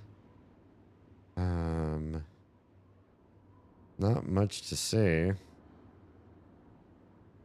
What is this game even about? I don't know yet. I don't know yet. We are in an area with nobody else, with one person around, that old dude that you saw. And we're investigating, we're theorizing, we're studying. I should be taking notes or a map or something, and I'm just not. So we're just looking around, trying to understand the reason why we're here in the first place. You quit stream midway tonight because you don't like to start a new game. Oh. Did I last stream? How late did we quit the abduction stream? I think you're right. I think it was like a 3-hour stream instead of the typical 5. Yeah. So now you're in a new game. The opposite should be the standard. Oh, what do you mean the opposite should be the standard? I'm so confused. Quit stream as early as you left it? Do you mean like if I streamed for 3 hours of a 5-hour stream last stream, tonight I should only have to stream for 2 hours? Is that your point?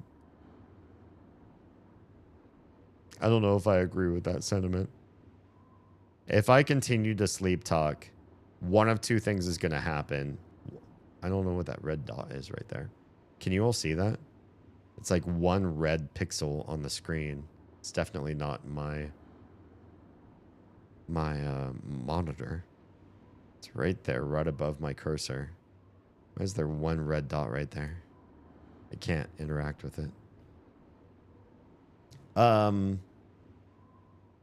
I'm torn between, if I'm sleep talking, it means I'm exhausted because of today's yard work and everything, and I should probably get sleep sooner than later. But also, sleep talking is something that most streamers probably can't do.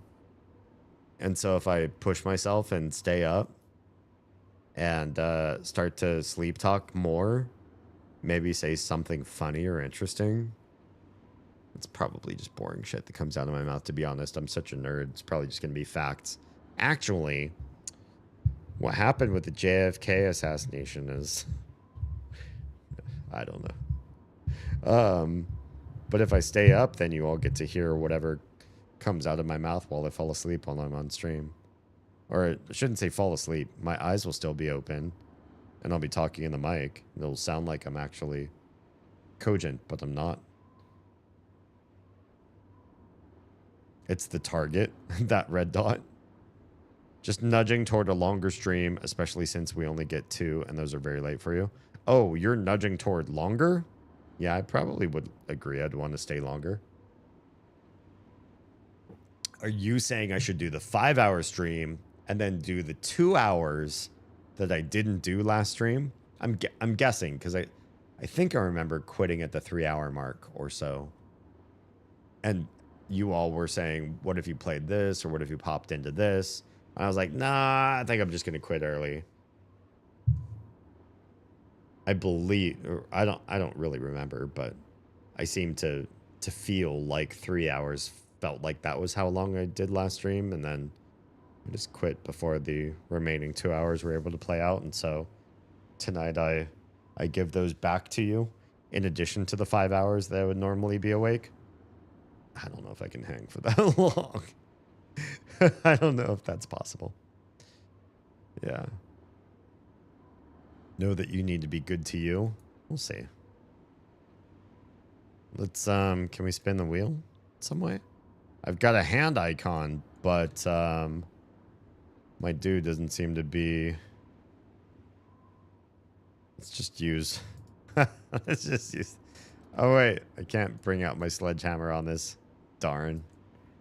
Thought I could just bust the steering wheel wide open. What are you? I can't read the gauge over there. Maybe it doesn't matter. What are you? Zeros? Oh, no. That one doesn't seem to be doing anything. I thought this was maybe binary at first, but now I don't know what the heck I'm looking at.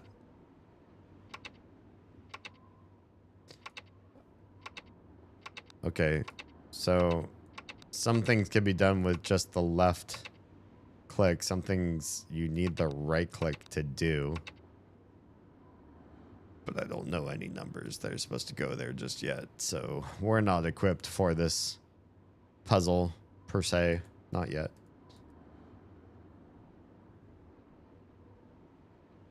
Got a hand icon, but the game says so. You have the hand icon, and then what? Where should we go further? All right. Have we opened this one yet? Yeah, we were already in here.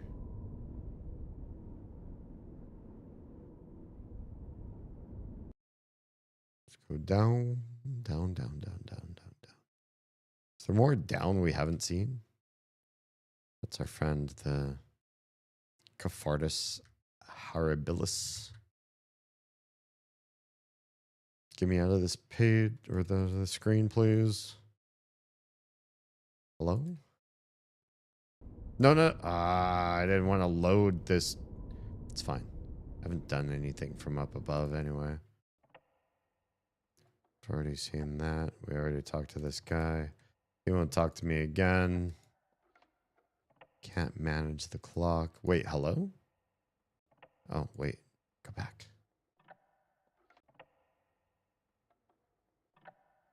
Can we get in here? What do we get? What do we get? What do we get? What is all this stuff? I don't think we've read any of these papers we've picked up since we started picking them up. You have the gist. You're honorable enough to do the things with all of the think. Are you saying I don't know what that means. Do the things with all the think. I try to believe I have honor. I generally act toward other people in what I believe would be an honorific way. And I think the reason I do is so that I will receive in kind. If I act and especially present myself in a certain light, if I use certain words, everybody immediately converts based on the way that I communicate. But I don't know what that means as far as when I should stream until.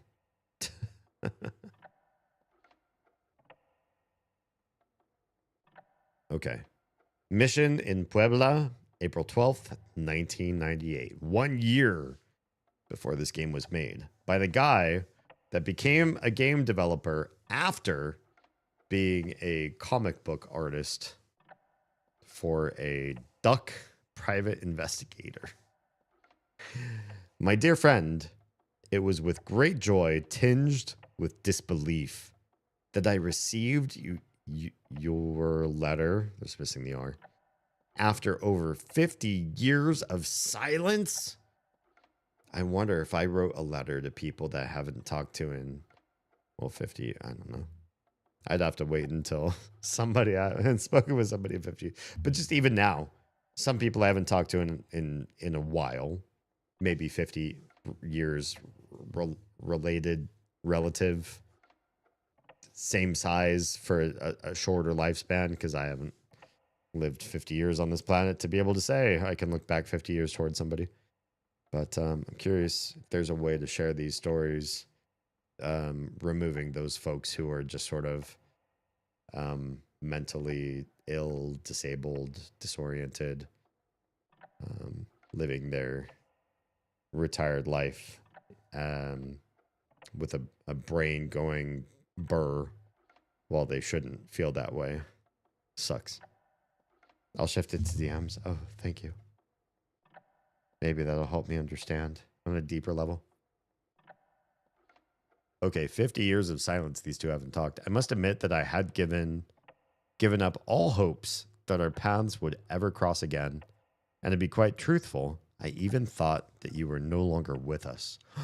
Oh no. But here I am, alive, I think, as far as I know. For we are too old now, I fear.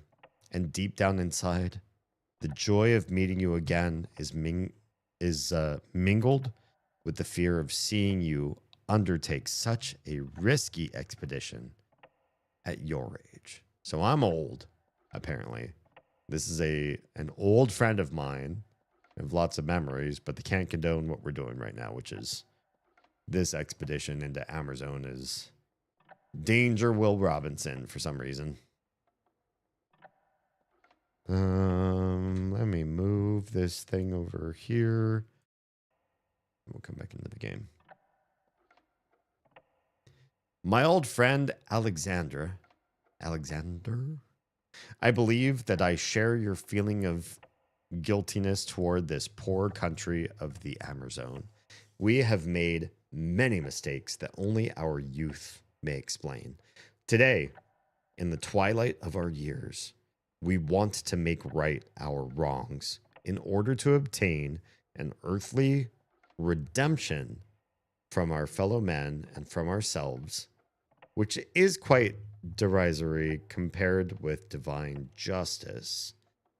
All this is quite human, I admit, but what folly to set off again at your age, though the Amazonian forest and through the Amazonian forest and marshlands. Just makes me think of Amazon, really. You will fail on your way. You'll fail on your way and leave your life over there. What does that mean? Leave your life over there. How to close? We don't have the left or the right to get out of this screen that flip through pages. Hello? Escape does nothing.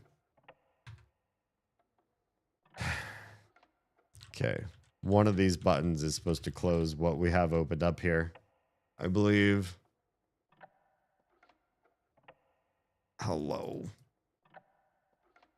Even right-clicking on things, it's not Oh, there it goes. That was odd. Thank you, I guess. Can we move that? Please. How did I close this last time? It was seemingly so accidental. There's like a word in the beginning text. I just clicked on it and then hoocha, hoocha, hoocha.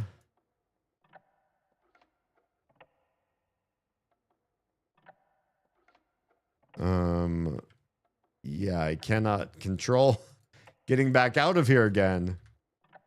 Escape is not working.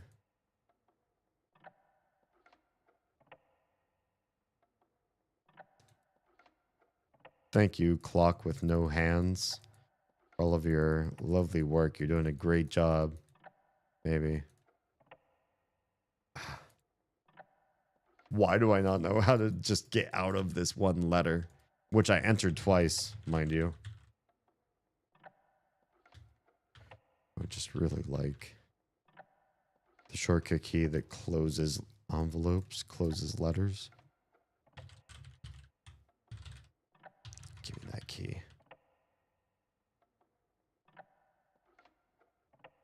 Or if I am going to be stuck in here, at least let me talk to... Oh, Autumn left? That seemed to work. We're going to grab you and just get out of the screen.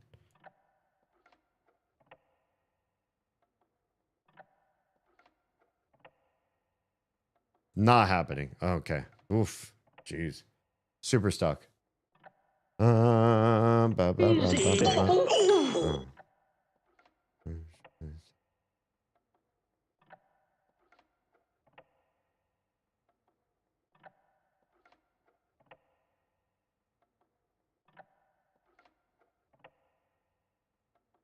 No, Troy, you make a good point. As tired as I am, I want to stick with it. Because even if honestly, even if I'm talking in the middle of my streams, in my sleep, in a dream state, because I've worked myself too hard during the course of the day, or I'm just not able to hang because of whatever happened in the day, I should hang. One, for your benefit, and two, because it could be interesting. If I start to lose consciousness, but I'm still able to like keep my eyes open and talk while streaming, what would come out of my mouth? That would be interesting.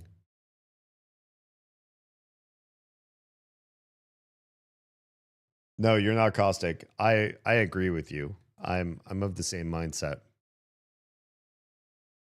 We don't have a phone number, and we don't seem to be able to do anything with this anyway.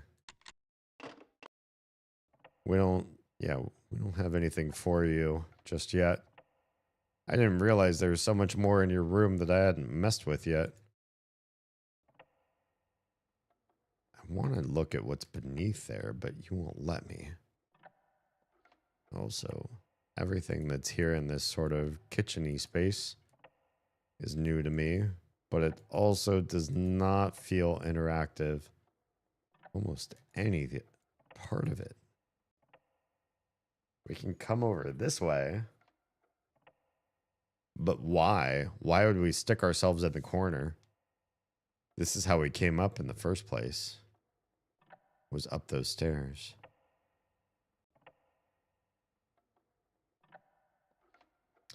I guess we can keep going downstairs to see what's going on. But we'll spend some time here.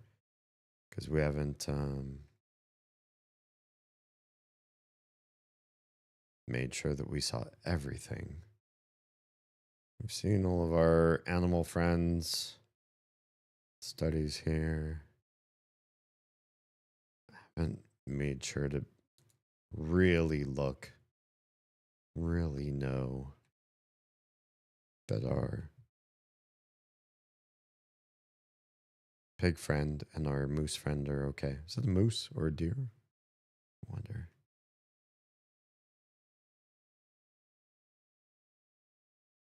All right. This game is so devoid of any soundtrack. It's really, it feels so empty, so vapid, so What do I do with myself while not hearing enough audio input?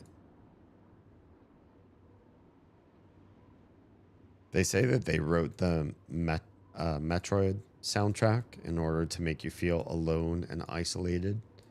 But I feel like most people who've played the Metroid games, because a lot of the newer Metroids are using the old Metroids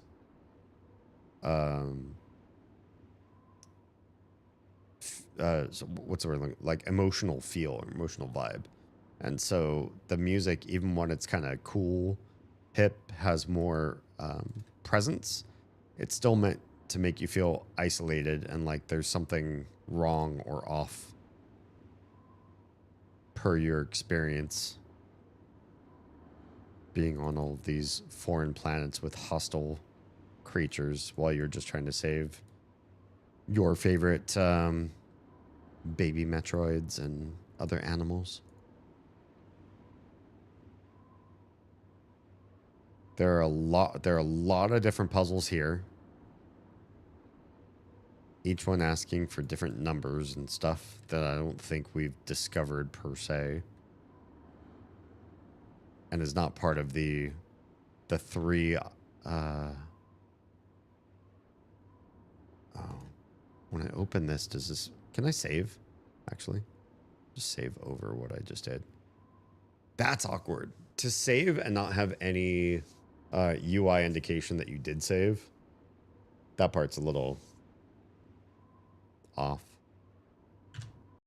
I like knowing that when I hit save, it actually did it.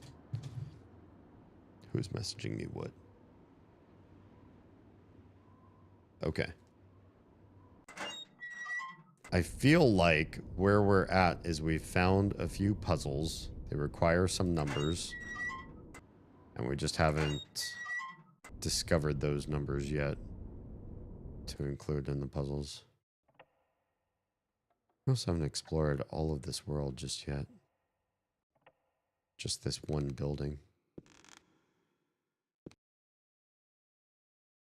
I love that picture of Oz. Wait, what picture? What? Okay, we're back here. We saw the basement, but we haven't explored a whole heck of a lot beyond this. Can we go out and about? See more?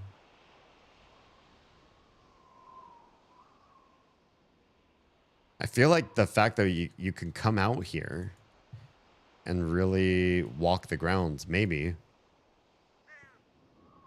Okay, what did we did originally want to look through this for some reason. Hi, birds.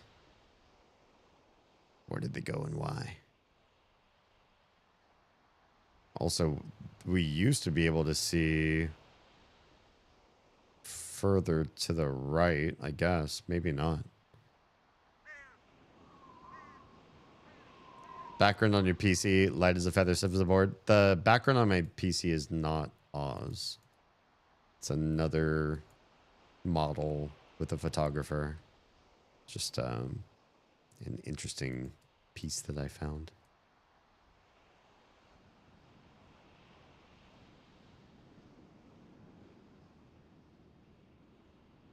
Okay, so that's as far back as we can walk. We cannot go into the forest. There aren't secrets or hidden things back there. This is actually very reductionist of a level. It's only the one building here. Then. But why and how? There's so many numerical and otherwise puzzles that I don't feel like we've actually found the clues, the legend to. So that part's rough. Oh, thank you for the clarity. Oh, yeah. I used to know who took that picture and the details on their work there, but now I do not.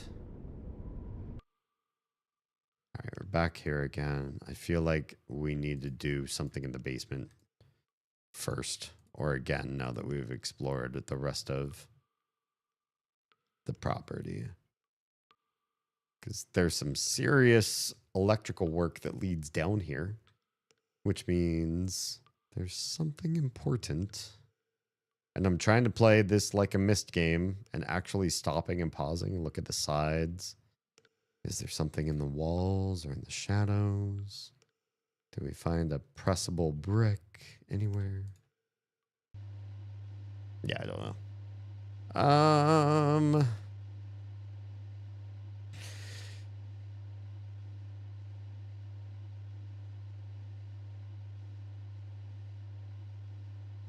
forget if there's a way to actually interact with this operating system to learn new stuff. Probably not using the hammer. Can we use the disk instead? All right, password.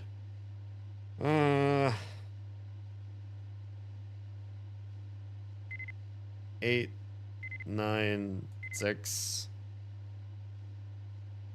2, 1, 2. I have no idea.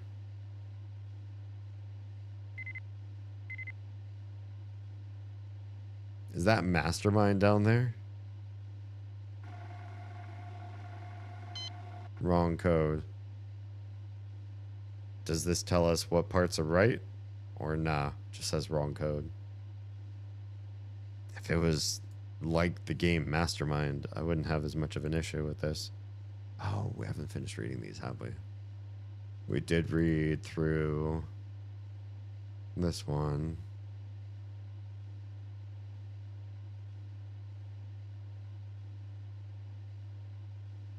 Okay.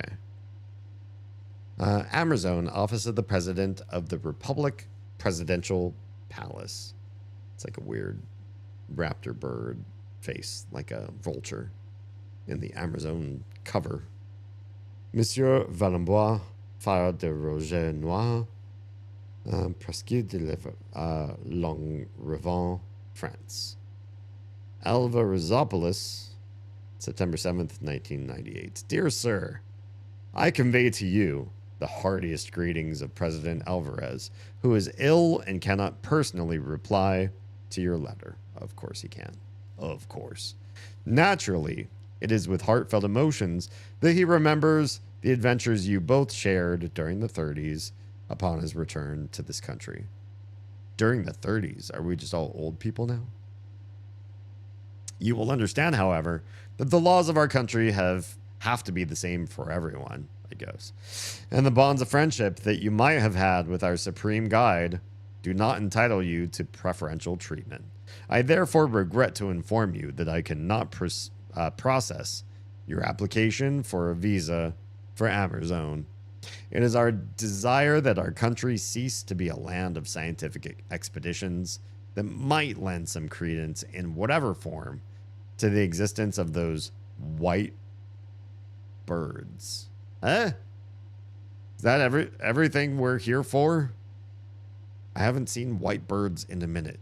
They go to the beach and then go far to the north on their migratory paths, and I know nothing about them, and therefore we must study them. Is that what my character is? I'm just curious what's going on there.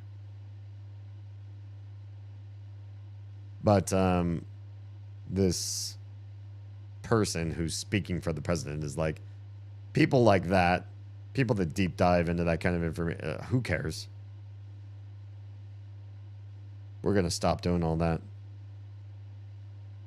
This Indian mythology, like all others similar to it, for that matter, contributes towards maintaining our native fellow citizens in a mindset that is incompatible with the forced marches that our country has undertaken towards progress and modernity. It's fine. Take some citizens that are interested in that and do that thing. Let me and my cohorts in our weird occult science sphere study white birds. We trust that you will understand our position and thank you. Yeah. No, thank you. Colonel Garciello, attached to the office of the president. Okay. Okay. This one. Do we have multiple pages? Or is it just an 8 stack that we've got and we got to throw away things eventually? My dear friend, I am an old man in the twilight of his years. I know not that I will... Oh, sorry. I know now... I now know... Wow, I can read. I now know that I will never have the strength to set off again to the Amazon. My only remaining hope resides in convincing you to go in my stead to make amends for the wrong I have done to that country over 50 years ago. What did you do? Oh, it's on. It's on. I'm not your friend.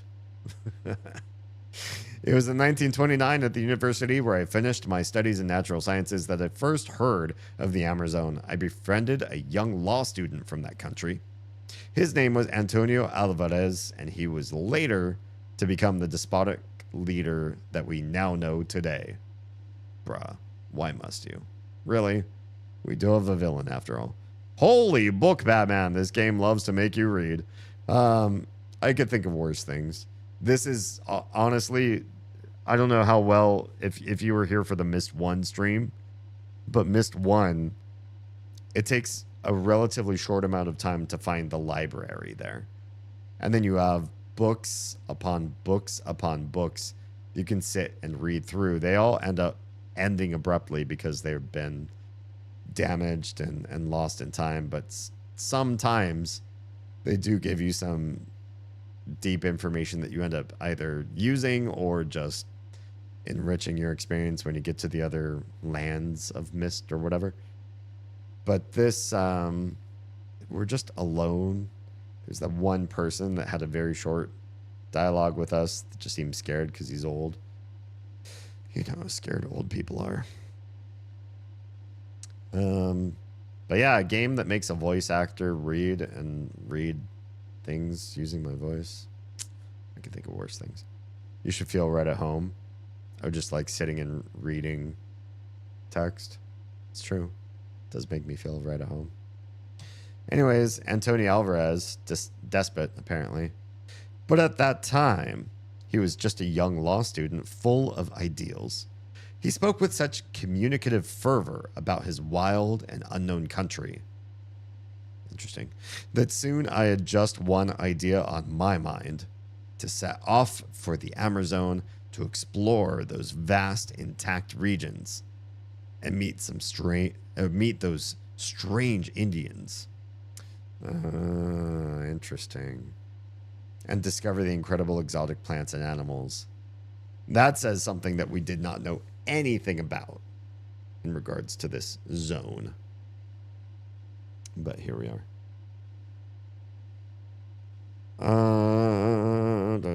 In the spring of 1932, those gentlemen from the museum officially sent me on a discovery expedition to the Amazon to make an initial inventory of its fauna and flora.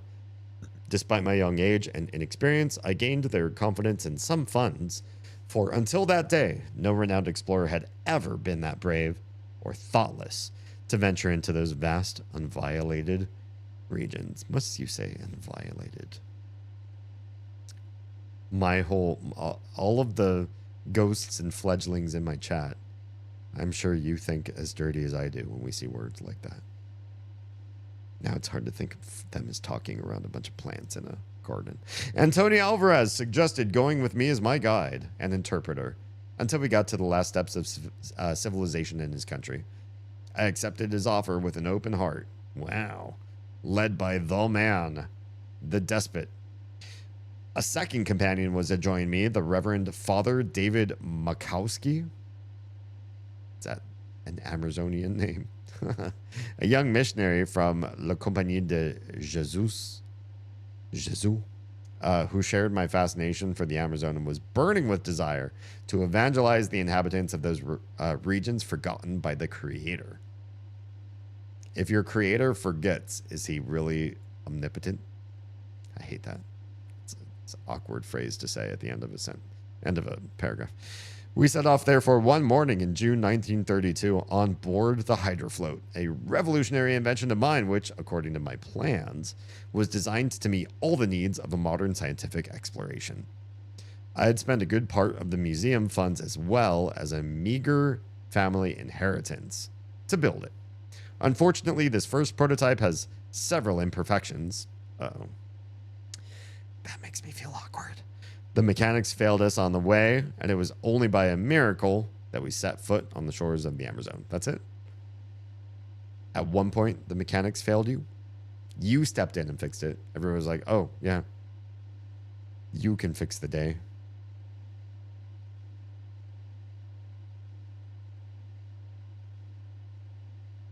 Anyway, for some reason, I'm definitely talking in my sleep. That feels like I'm talking because I didn't see that in the actual text.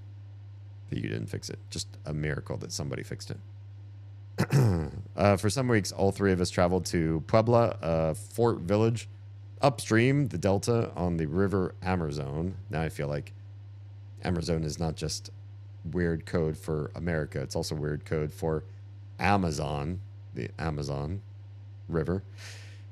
It was there in the mouth of an old drunken and erudite Indian that I first heard of the great white birds. I was greatly fascinated by what he told me, and the following day, ignoring the warnings of my companions and driven by the demons of proud scientific discovery, I set off towards the unknown with the old Indian as my guide. Why does this feel like Green Hell? I feel like we're playing Green Hell, but single player. Okay, how do we back out of here? Thank you. Oh, there's more. Oh my God, there's so much more.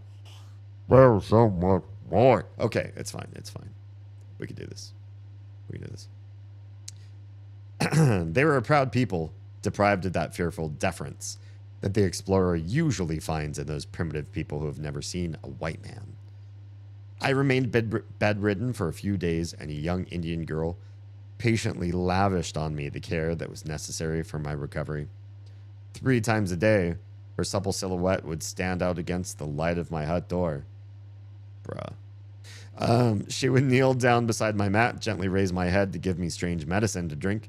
She would then pierce my feverish eyes with her big, dark look, and then suddenly laugh like a child, her long brown hair sweeping my face like the caress of a light wind.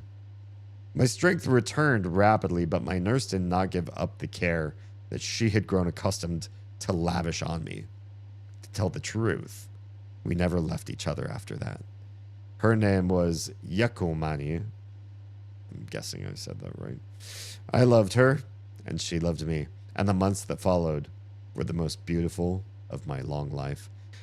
We spent long hours bathing and fishing under the river falls, and when the heat of the day was at its height, we would slide into the intimate, thick foliage of the riverbank away from the mocking glances of the rest of the tribe that gave favorable consideration to our relationship. They gave favorable consideration, but they're mocking glances. Am I so tired I can't parse that right? Or is that weird verbiage? They were running away from the mocking glances of the rest of the tribe by hiding in the foliage to do, adult stuff. Parcheesi. Twiddly wings. But then it says the tribe that gave favorable consideration to our relationship. Favorable is in like large amounts of consideration. But it was mocking. It's questionable. The museum, my work, all that was quite far from my mind, I admit. And in the arms of Yakumani, the only existence I could imagine from then on was the simple and natural life of the Indians of the Amazon. I mean, the Amazon. Yet a strange event would put an end to the sweet bliss in which we were plunged. One morning while we were still sleeping, a young Indian boy that I did not know arrived in the village. He was welcomed with cries of joy and great display of affection. Yakumani signed me to get up and to signed me to get up and to watch what was happening through the branch walls of our hut. The young boy, I recall, had a very serious look on his face. He was carrying a big canvas bag fastened to his shoulder with leather straps. Walled in by a sort of hedge of honor formed by the entire tribe, he solemnly made his way toward the village priest and lay his heavy load at the latter's feet. The venerable old man untied the straps and removed an enormous egg. It's omelet time, bitches, hell yeah. The entire village was overcome by a deafening silence that was hardly broken by the chirping of birds. Without saying a word, the priest introduced into the top part of the egg a long hollow stem that ended with a funnel-like shape. This is weird. Also, some of the word choices got me double taking on the whole sentence. With this device, he inserted a mysterious liquid inside the egg, and after a while, he withdrew the stem. Crazy. White wisps of smoke were now coming out of the opening in the shell. The old man then proceeded to close the gap with a kind of white clay. Then, placing one hand on the side of the egg and raising the other toward the sky, he addressed the young boy with the following words. Volaho, ovo, volaho. Fly, egg, fly? Ovo is definitely egg. The egg was then placed inside the canvas bag, and after having had some rest and something to eat, the Indian boy and his mysterious load, if you know what I mean, sorry, degeneracy, set off again towards the marshlands that stretch upstream the falls. I was tremendously intrigued, you may well imagine, by the ceremony that had taken place. We are dealing with a Belgian to English translation, so it's fine. Taking place right under my eyes, and I questioned my young companion without respite about the meaning of all this. At first, she was very reluctant to answer my questions, but she eventually, no doubt, weary of my insistence, she pointed to the totem sitting imposingly over the village. At the end of the mast, there were some big wooden birds with open wings that seemed to glide over the village. Ovo volaho ovo, she simply said. The white birds. The fever of my illness compounded to that of love. Compounded to that of love. This is a slog to read, my friends. Had eclipsed my faculties of scientific observation. Even my illness compounded to that of love. Had eclipsed my faculties of scientific I don't know the parts of the sentence. But then and there, I suddenly came to myself. These Indians were the descendants of the legendary Ovovolaho tribe. And what I had just seen in the hands of the priest was the egg of the white birds. I was like a madman. I gathered all my luggage and waited until night to sneak away from my hosts. I wanted the egg, the proof that the white birds really do exist. I'm also noting like double spacing between words and stuff like that. Some stuff is just like not being formatted properly. Interesting. I wanted that egg more than anything else in the world, to take it back to Europe, to see it exhibited in the main hall of the museum, to obtain a chair at the university. All the demons of ambition had irremediably besieged my mind once more. Naturally, leaving Yekomani behind broke my heart. Why, jerk? When we bid farewell, by the look on her face, I sensed how greatly confused she was. So why are you doing it? For a young Indian boy, going off in search of the egg of the white birds was a sort of perilous rite of initiation which, if he passed, would enable him to enter into adulthood and, if the case arises, marry the one he loves. Yekomani thought it was for her that I was about to undertake that perilous journey toward the sanctuary of the white birds, and that I would bring back the sacred egg for her. We loved each other all night, and at dawn, I set off, never to see her again. Damn. Why you gotta do this? Why you gotta do her like that? It would take me too long to tell you about the long journey towards the white birds. Suffice it to say that the adventurer who attempts it should have remarkable physical and moral courage, and that Should you lack moral strength, why that one? You still have time to backtrack and try, if possible, to forget about the Amazon. If you lack moral strength, you could try to forget it, because this is your best path, perhaps. But believe me, my friend, up there among the clouds, on top of the sacred volcanoes of the Amazon, in the burning flames of the craters glide continually the most majestic and noble of all living things, all living beings that I have ever known in my long life. Not based on just the short conversation you've had about, oh, I don't know. I'm interested in learning, I guess, about that. What's going on with them?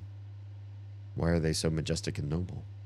And I, Alexander Valenbois, I've committed an abominable act of treachery. Oh no, here we go. I stole their only egg and took it back to Europe. How dare you? Only to appease a despicable personal ambition, I have put in danger the very existence of a truly exceptional living species, and I betrayed the trust of a young Indian girl who I now know was the only love of my life. That hurts. That sucks. I returned to Paris in the autumn of 1934. At the museum, no one believed my stories about the white birds. Yeah, how do you find that out? How do they fact check you? Museums got to have some sort of system, right? They declared that the egg I took back was, without a doubt, a big ostrich egg, and that I was only a fake unworthy of their trust. I probably deserve that. That's fine. We'll figure something out. I became the laughingstock of the scientific community, and my career was irreparably broken. Oh, maybe we won't figure this out. What am I supposed to do with myself now? After the war, I obtained with great difficulty the post of a natural history teacher in a modest high school. People no longer talk about the Amazon, which, under the dictatorship of Antonio, should say, yeah, the typos. There aren't a lot, but they do stand out. Antonio Alvarez, my friend, bloop, who has changed a great deal, has isolated itself from the rest of the world. Even I, myself, tried to forget about that country forever, but I could not. The white birds continued to soar over my head, and Yakumani's laughter still resounds in the course of my dreams. Rough. I felt that. I have felt that, honestly. It has been 10 years now since the museum has sorted out its dusty collection and, on that occasion, sent me the egg of the white birds. It miraculously remained intact, not having suffered from the ravages of time, driven by an inexplicable impulsion. I sounded it with a stethoscope. Almost fell over backwards. Just certain parts of this are so hard to parse, especially for somebody tired. My eyes are struggling. Stay open. But here we are. Sounded it with a stethoscope. Sounding as a verb, as a transitive verb, has a very different. It is just a stethoscope. It's fine. It's fine. Anyways, in the stethoscope, they heard slow, continuous heartbeats. The egg was alive.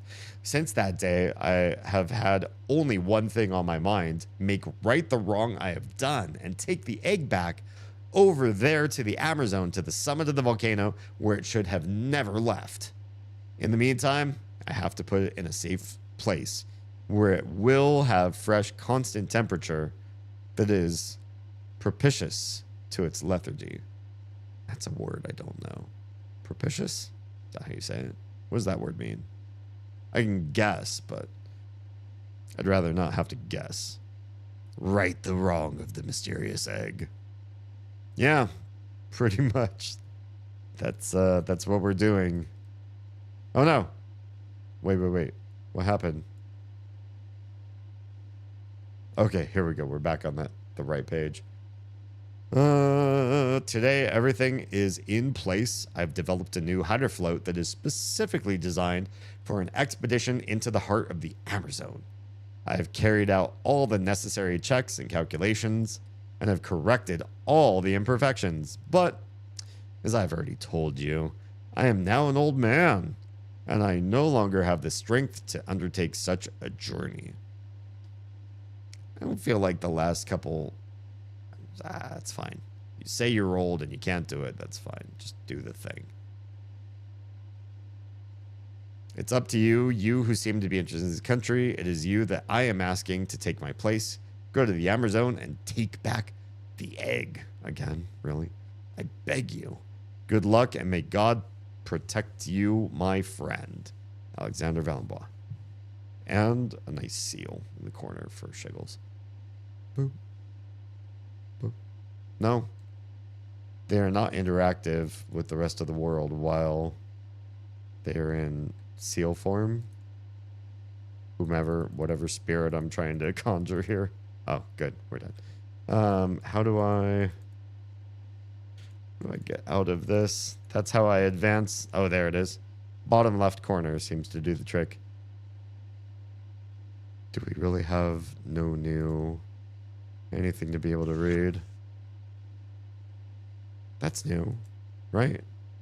Alexander Valenbois, born on 2028, 0604, early June of 2028, in Paris.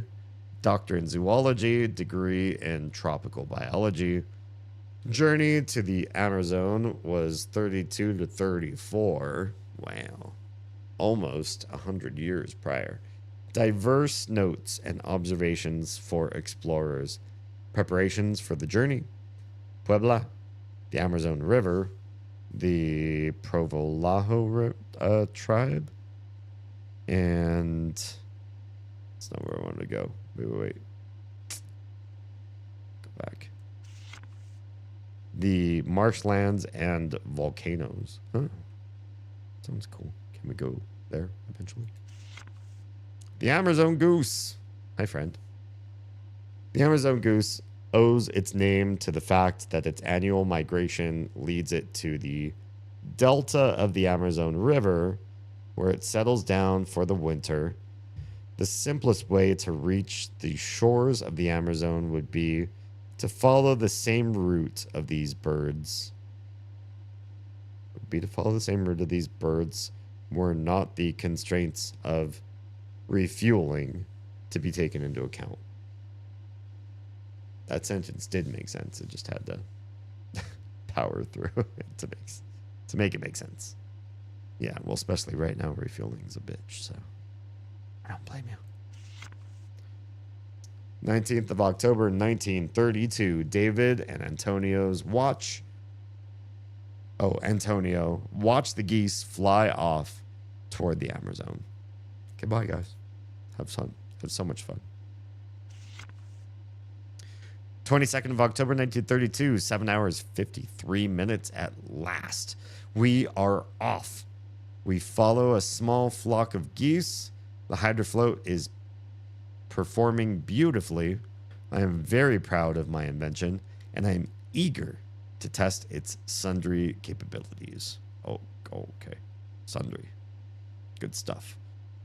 Lots of birds from that pole exercise on the side there. Is that what we're seeing? Behind chat, for those of you watching landscape, I'm sorry. Shrapnel? Is that what that's supposed to say? Start? Disc goes here. And I don't know what that's supposed to be.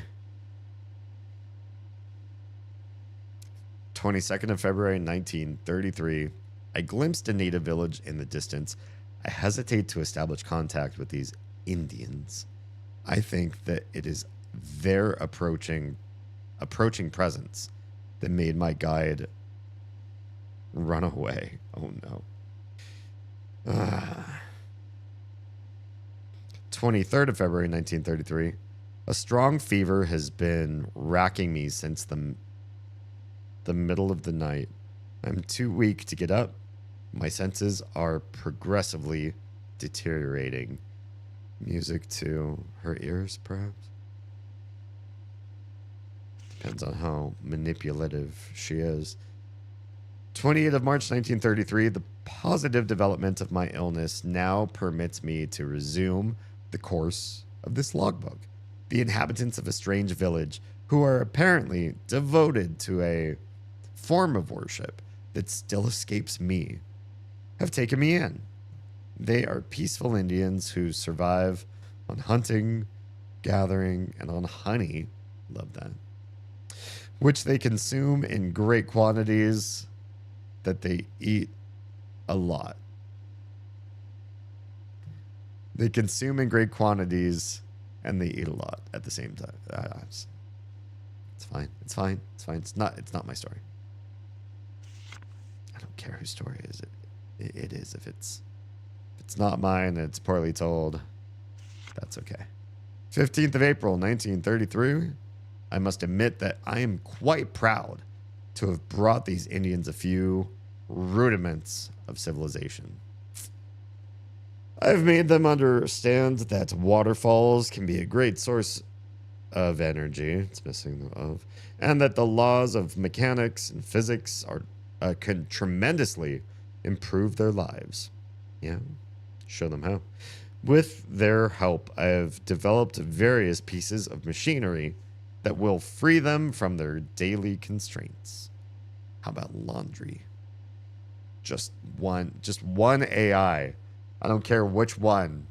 I'll close my eyes. One, because it feels good, because my eyes are breaking.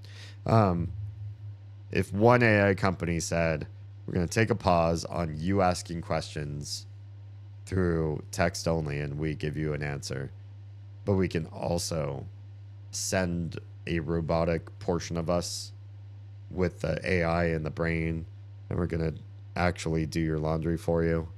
So you never have to touch dirty clothes. You just get them into the right place. You bring the hamper over, and then AI takes care of the rest. Why don't we have that? Clearly, AI is villainous, awful, a bad look for humanity to use. And it's provable when you see how few of our worst problems, like regular annual lawn care, cutting back, I don't know, there's so many different ways in which I wish AI would just take over and give me more time to do what I want to do. Stephen King had a story about that, the Mangler. Oh my. I don't know that one.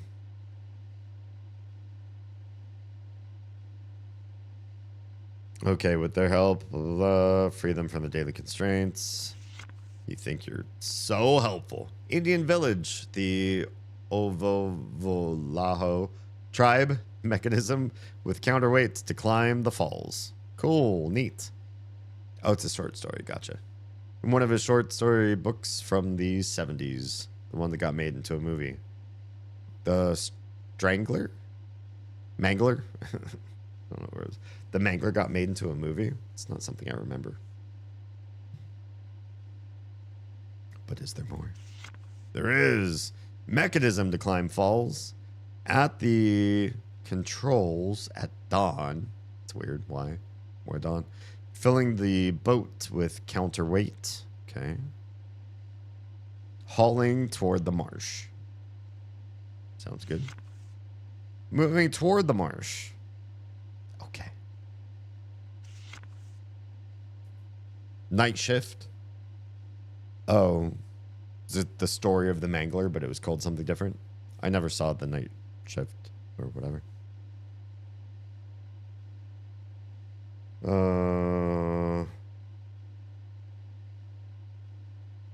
Is that someday in June?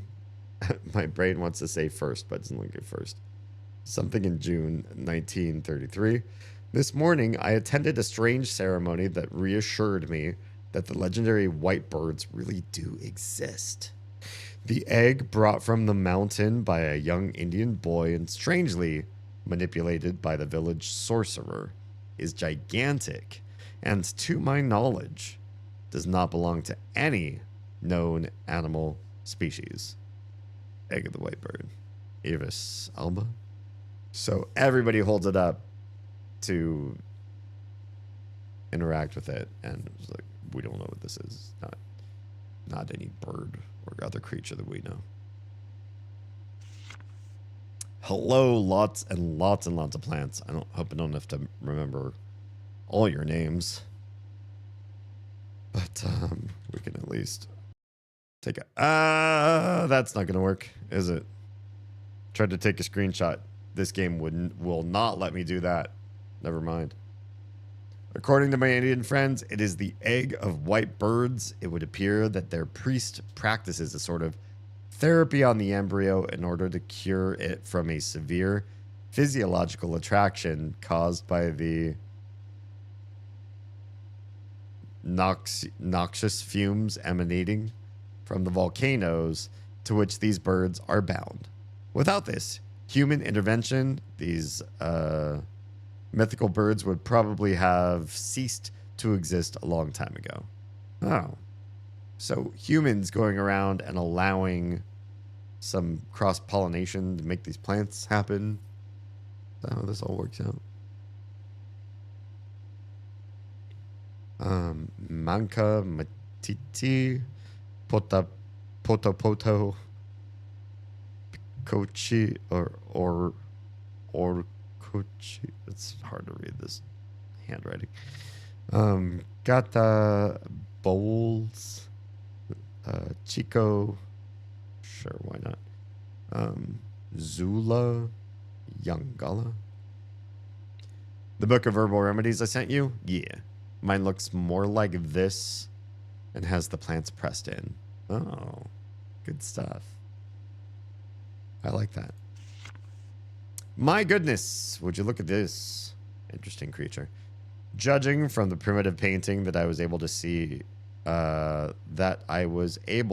village, a young Ovovolaho Indian boy must go through a fearsome initial rite in order to enter into adulthood. The teenage boy must set off alone toward the volcanoes in the Amazon, seize the egg off a white bird. You're looking, seize the egg off a nest, right? And then take it back to the village. As soon as the priest has finished the sacred ceremony, the young man has to take the egg back to where... Man, why can't I read this? As soon as the priest has finished the sacred ceremony, the young man has to take the egg back to where he found it so that it may hatch under good conditions. That's just if you're going to do a sustainable tribal community that's in unity with nature. Of course, it's catch and release. Sounds right to me. 2nd of June, 1933. I took leave of my hosts at dawn.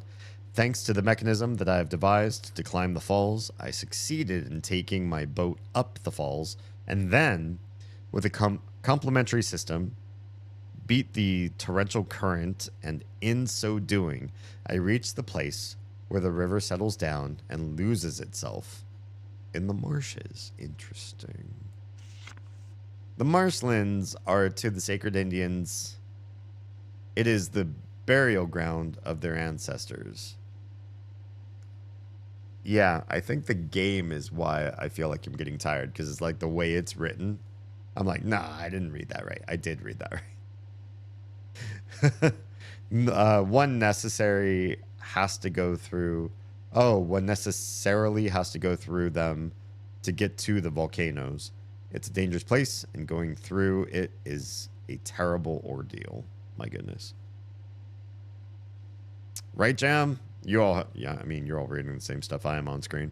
The web-footed giraffe is, and just completely segued, by the way, always has been domesticated by the Indians. The Indians mount them through the marshlands. The ones that have remained in the wild are very timid. The web-footed giraffe. Myst was definitely better written. Here's the thing, though. This was originally written in French. It's written by a Belgian person. Great writer, prolific in comic books, and then also added game developer to, you know, the macaroni that he put on his hat. And this is his first like really well-known game as far as I know. I don't think it might be his first game period. And he was with a studio, but we'll see how it does. How it do. This is hard. Thank you. It's not just me. I'm tired already. But on top of that, it's like, oh, that was a typo. Oh, there's a added or deleted space here, and that's word is spelled wrong, or it's truncated off. Yeah, it's awful. It is lost in translation. So the web-footed giraffe has been domesticated by the Indians pretty much always. The Indian mount them through the marshlands. The ones that have remained in the wild are very timid. What do the wild ones look like? What is all this? Why do you look like Toothless, but from Wish.com? 15th of June, 1933. Takeoff Temple. Degenerate Whitebird. Wait, this is a... Oh... It's a blackbird, whitebird. I get it. That makes sense to me. Yeah. Unlike his noble cousins, the blackbird ventures rather far from the volcanoes. Chain of volcanoes seen from the temple. Oh, okay. Is that... Oh, there's so much more. 18th of June, 1933. Here I am, finally, after several months of adventure, at the end of my journey.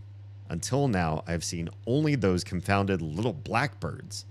And I've been able to observe that they lay eggs that are similar in every respect to the one I saw in the Ovovolaho. That's just going to be a pain to read every time.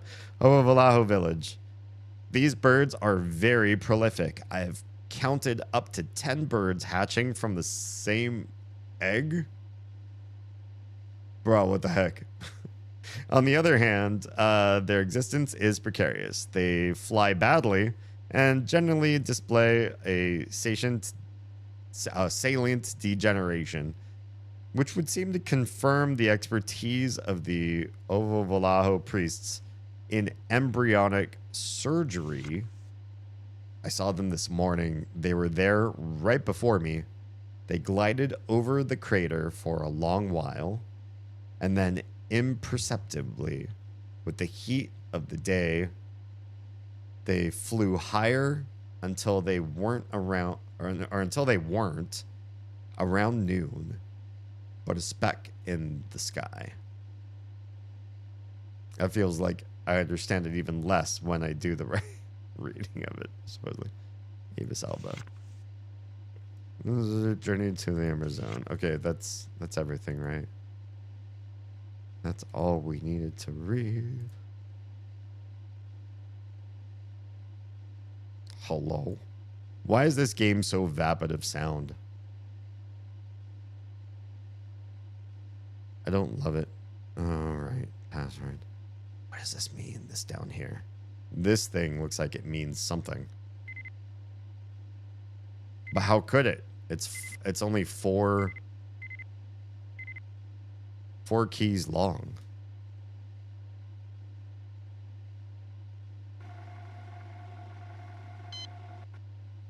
Yeah. Not sure how to do this.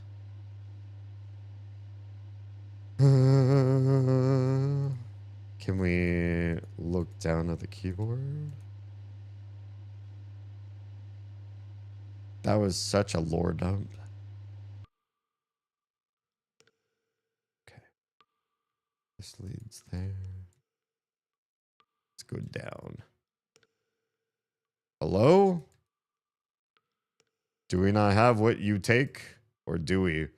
Because you take a sledgehammer. Newbie! How's it going? Welcome on in. I am I'm passing out, but I want to stay awake and stream as long as possible. But this also might mean that like next week, if I come back, when I come back to this game, there's no way I'm beating this tonight because I'm there's so much lore, there's so much reading, and there's so many puzzles I haven't figured out where the legend is to the puzzle in the first place. It's gonna be funny like next week looking back on the stream and saying like how poorly I did staying awake. I've been sleep talking already, for sure. Boa madrugada, povo. What does it mean? Oh, every time I leave the game to try to find something out, I lose the game. I cannot alt tab out to go check things. Oh dear. I mean, so far it's been okay. I don't think I've said anything that was like super embarrassing. It's mostly just non sequitur stuff. Like I'll talk about things that didn't actually happen in the game because I'm dreaming that they happened, but it's not actually a part of the game. That's what I've been doing so far. I think every time I've slept talked in the last couple months, and I've only done this as far as I can perceive or as far as I know that it's happening out of my own mouth, and then I'm cognizant of it afterwards. I've never slept talked before 2026. And it's only because I've been pressing myself, working for myself, while also helping Oz with a number of house renovations things that are high priority to her. So we fit them in, raising the kids and doing their whole school schedule and all of that. And then finding time for me in that. Yeah, I don't know. I'd rather just be perpetually exhausted, I guess. Or at least for now. We'll try to get out of that. The scheduling that we've been doing, where we're definitely overbooking in absolutely every which way these days. Soon. Good early morning, people. I guess it's morning here, technically. Oh, that's the translation. Thank you. How about basics? Mon cœur se recommande vous. My dog recommended you. What is that? No fala francés, desculpa mesmo. Means, yeah, they don't speak French, and apologies. Yeah? I can kind of understand you guys, even when I'm halfway. Oh, should we grab the... We do. We have the sledgehammer in hand. Use it. Let's break this sledgehammer. Okay, that's obviously not the answer. How about the diskette? Also not the answer. Okay, so there's no controls that we can actually access. There's a gear icon, but we can't get closer to the door to do anything with it. So that might be what we can do for now.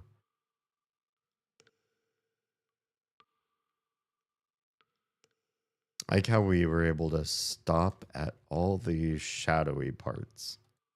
And we don't stand under the light. It makes me happy. Sometimes there's too much light in games. It's too bright. It's dark in my room. Don't flashbang me. And call it part of the game.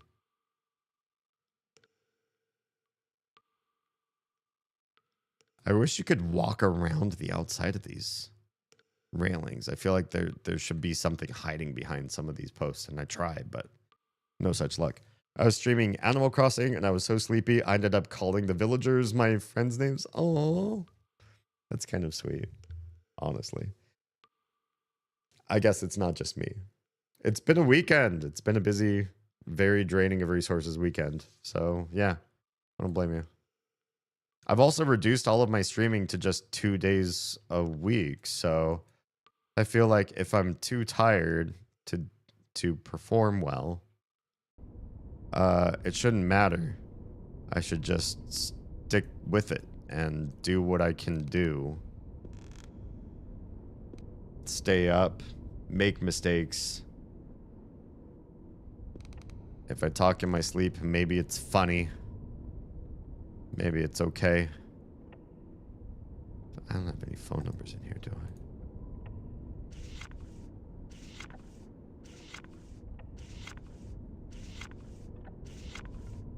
We already read all this. Dang, this is long.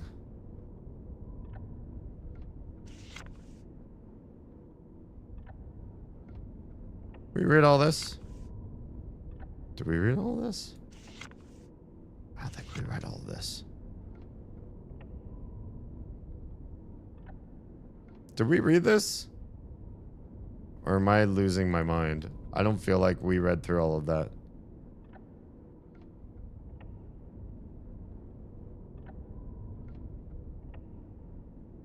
We read all of this, right? David Mikowski. Did we?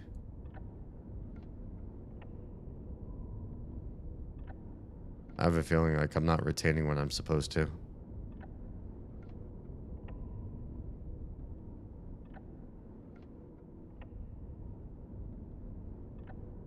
We did read through all of this. I remember getting to this for sure. And then trying to find a way out.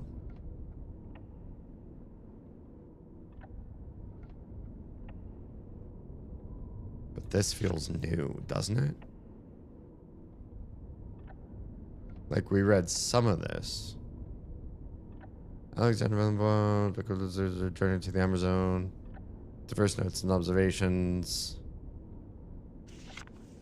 I feel like we read some of this and then we accidentally backed out of it early. The geese fly off toward the Amazon. Follow a small flock of geese. No, we read through that. Shipwreck Island. This is where I don't remember reading past this. Large number of sperm whales have settled here. I fear that we might have hit one of them on approaching the channel that leads to the atoll. Tell me I didn't actually read this, because that's... I don't remember that part. This atoll bears its name well. It seems to be the meeting place of all those who pace and explore the planet. Unfortunately for many of them, this is where the adventure stops for lack of transport. This is a necessary step. We need petrol for the hydrofloat. The sperm whale we had hit has caused serious damage to our hydrofloat. I'm afraid that if Providence does not come to our succor, our adventure will end right here on this wretched island. 1st of November, I've lost all hope of repairing the hydrofloat. Let's pause and let the people from the cheap seats catch up to us.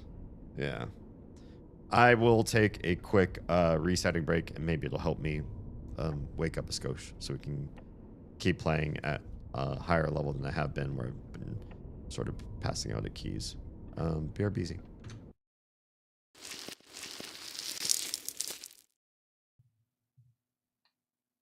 Tetras? Tetras are your favorite type of fish? Oh, that's cute. I like tetras. Jam says, happy Enshrouded Tuesday. Is today Tuesday for you? Wait.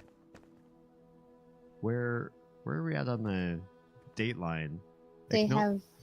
It can only be Wednesday or Thursday for you, can't it? Well, I'd like to thank you all for... Yes! I saw you coming and I was like, what is that? What a wonderful way to end it all. Look at all those umbilical cords all at once. How glorious. Welcome. I didn't even put on clothes. I just we're robing it tonight. Robe is clothes, so I'm clothed, but with robe. And I encourage you to do the same. Be comfy tonight. Comf it up.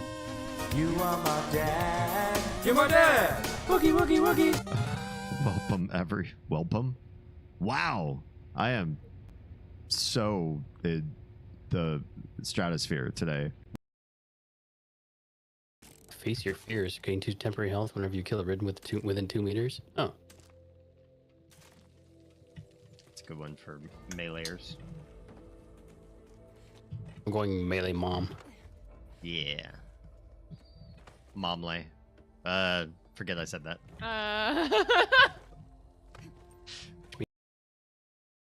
Falling ideas out here. Touched my guitar, now my hand is sticky. What were you doing with your... Why is your guitar sticky? I thought it was a dream. I didn't know it. I only do that in dreams. Oh no, what happened? Did I go New York? I'm a New Yorker, Uwu.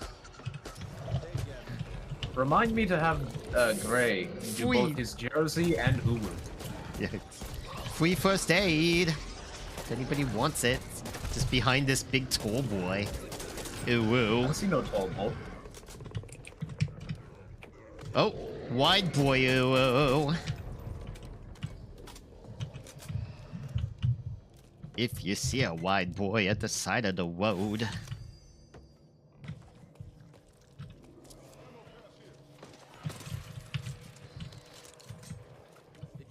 I don't know what you do to him. I just wonder if you do.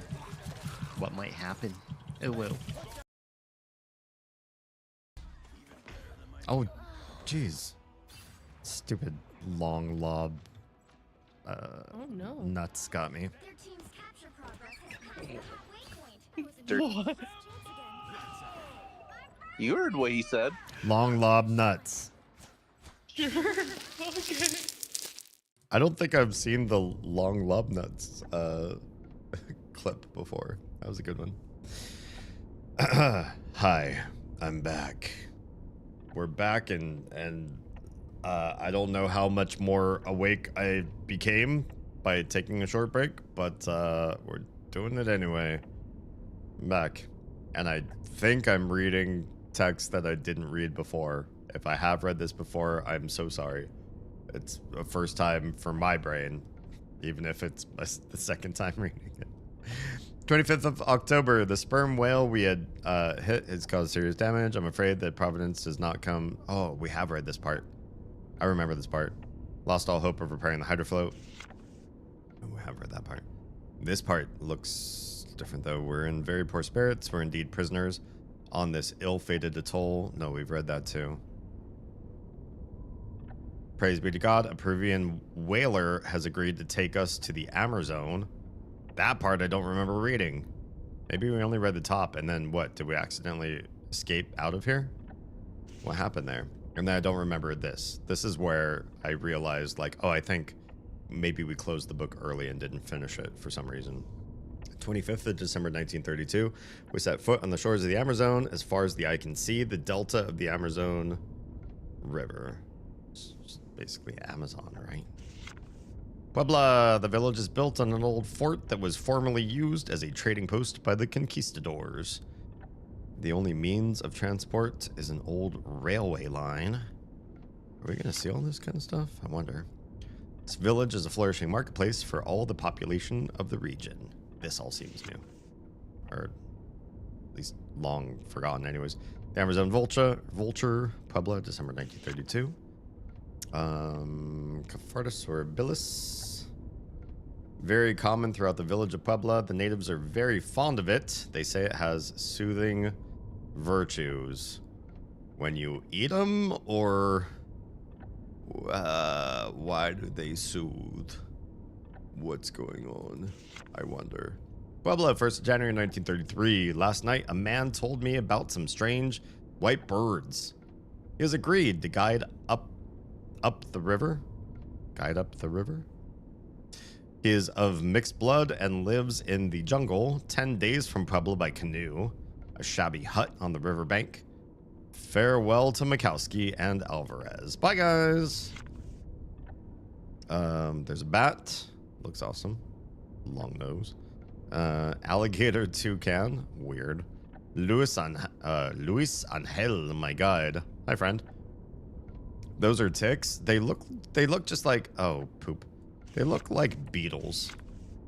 Run-of-the-mill sort, honestly. Even though they're a little bit iridescent, what beetles aren't.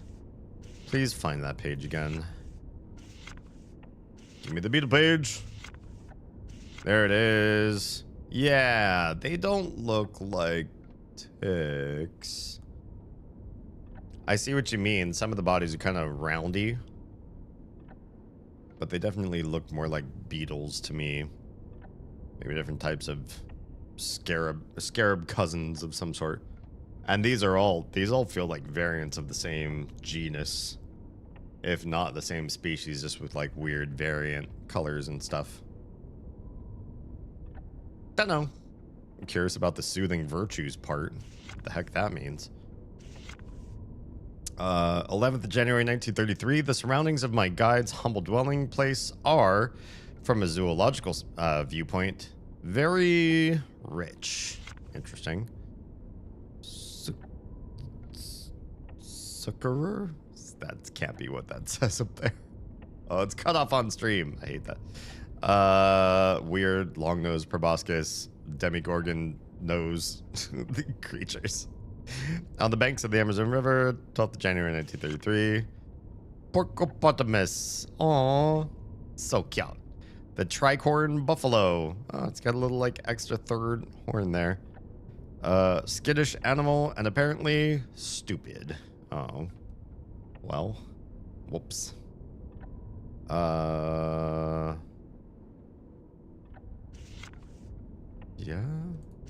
Oh, okay. Rhinopotamus. Really? How many different hippo creatures are there out there?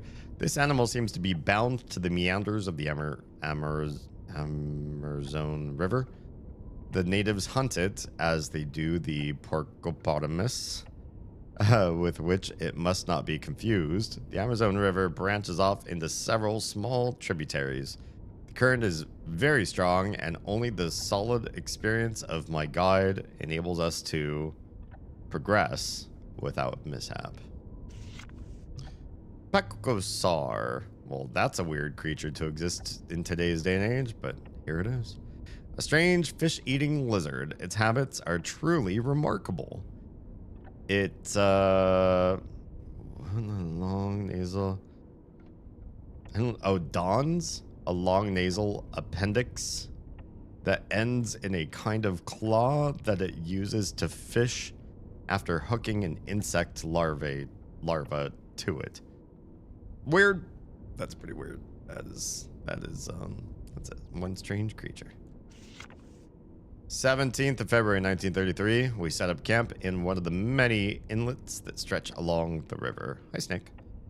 18th, my guide deserted me during the night, you bastard. 19th, I have reached the falls of the Amazon. Ha, you can't stop me. I'm gonna find my way anyways, making my way downtown. Okay, 22nd, I glimpsed a native village in the distance. I hesitate to establish contact with these Indians. I think it is their approaching presence that made my guide run away. Strange fever has been racking me since the middle of the night. This is the 23rd. I'm too weak to get up. My senses are progressively deteriorating. The positive development of my illness, now the 28th, now permits me to resume the course of this logbook. The inhabitants of a strange village, who are apparently devoted to a form of worship that still escapes me, have taken me in. They're peaceful Indians who survive on hunting, gathering, and on honey. I don't really feel like we read this part already. No, we saw this part already. Why do I feel like we read some of this and didn't read other parts of this? Did we skip some of these pages and somehow got to other pages of this? Somehow? 15th of April, I must admit that I am quite proud to have brought these Indians a few rudiments of civilization. I think I read that too. But some of these pages I feel like I missed. Made them underestimate the waterfalls can be a great source of energy. Yeah, I absolutely read that. Various pieces of machinery that will free them from their daily constraints. I definitely read that. Can you stop kissing everything? The streamer was plus some gobos. Hi and welcome everybody. Ooha booga. Is everybody gonna say that? Is that the new raid-in message? Hi goblins. How is stream? Playing more of The Last of Us 2. Is that correct? Change scenes for a second. When I'm in the game, there's no music. It's just like ambiance, and it's mostly just this like thrum in my ears. No, I'm just a dork. Sounds good. Let us do another shout out. We already did one earlier when Oz came in to lurk, but why not two in one night? Please go follow the streamer boss. 9R4. What am I looking at? Clip is so small. It's like dark gray game. Oz think that's where she should look for her flamingos. I'm not sure. Has she checked her butthole? Oh, it's the one half of the butthole thing. What is this game? Okay, well, maybe we'll never know. Streams have been good, getting tired, so I wanted to cut right at 4 hours before I get the nods. I have you beat. I've only been streaming for a little over 3 hours, and I'm already getting the nods, and I think we're even going over content that I've already gone over earlier this evening because I didn't process and digest it. Because I'm too tired and my memory banks were not able to receive the lore dump. It's a Myst-like game, and I don't think I have the remake version. I think I have the original version, which means there's lots and lots and lots of text right at the beginning, and it's all like handwritten stuff. And the artwork for the books and journals and stuff that you get, it's good. It's really immersive. And it portrays this really interesting world that we haven't even begun to crack open yet. But I'm going through a journal that I swear I read cover to cover, and I'm reading pages, and I'm like, I don't remember reading this page before. And then I get to a later page, and I'm like, oh yeah, I read that page. How could that have happened? Something happened. Something happened in my brain. And I believe we did another sleep talk this evening. So that's fun. Good stuff. Anyway. Back to the game at hand. Here we are. Mechanism of the Kind of Wait to Climb the Falls, which we want to eventually go see. We've definitely read all of this. Movie to the Marsh. Do we read this one? Strange Ceremony. Oh yeah, the White Bird Ceremony. We saw all the plants. We did. We already read all that. We got to see this guy. See, I remember reading all these pages. I'm not going to reread these. I definitely remember reading these before. There's the white birds. That's the end of the book. So, please, can we put this away? So, yeah, we read it. There were just like maybe 3 or 4 pages. Maybe we double clicked or something, or who knows? You very much only have the. Oh yeah, I mean, look at these gorgeous 1999 graphics. The remake is on sale. Oh, that's a lot of money. I mean, it might be cheaper by a lot from the price that they say it's going to be, but this is so a lot. We can't wake this guy up again to talk to him anymore. That conversation's over. You've drunk a lot. Are these all? How many of these wine bottles did you have tonight, good sir? 40% off? I think the original, I think this one was free. So I'm gonna play the free game. Let's go up the stairs again. Is there anything, any hint toward one of the puzzles that we have? Oh wait, hello? That we've already viewed you close up. Yeah, these are the bugs. These are definitely, that's not a tick. This thing looks huge. Or we got our eye really, really close up to it. No, if you look at it in context with the book and the seat and everything, that's just a big ass bug. Damn, you're a big ass beetle.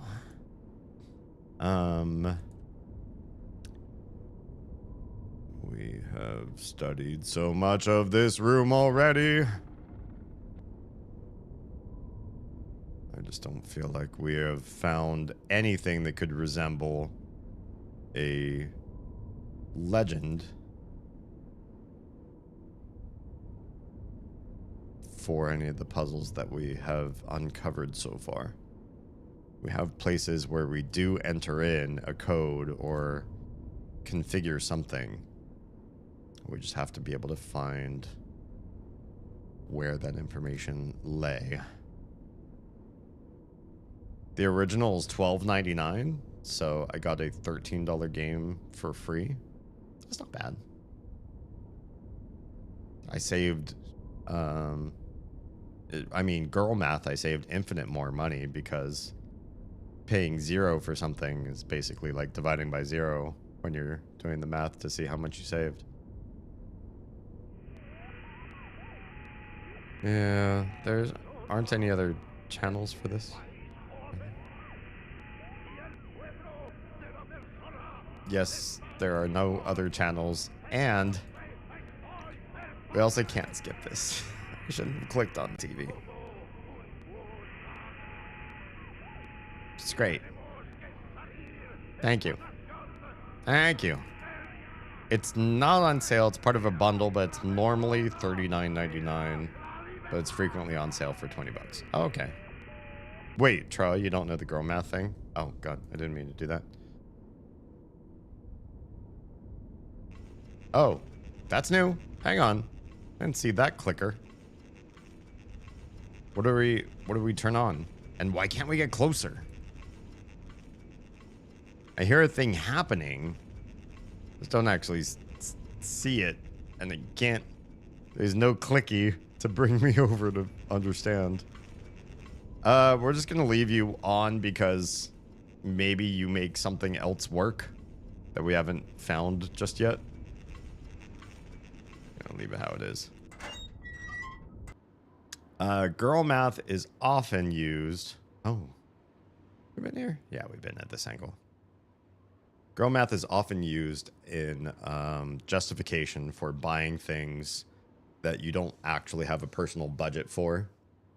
But if you look at things in almost an Abbott and Costello sort of mathematical understanding, well, it's 20% off, and with membership on top of that, you get double points for sale event for this particular weekend, as long as you only buy it on Saturday and Sunday. And the double points, that ends up being like X number of dollars that you can buy back in the store.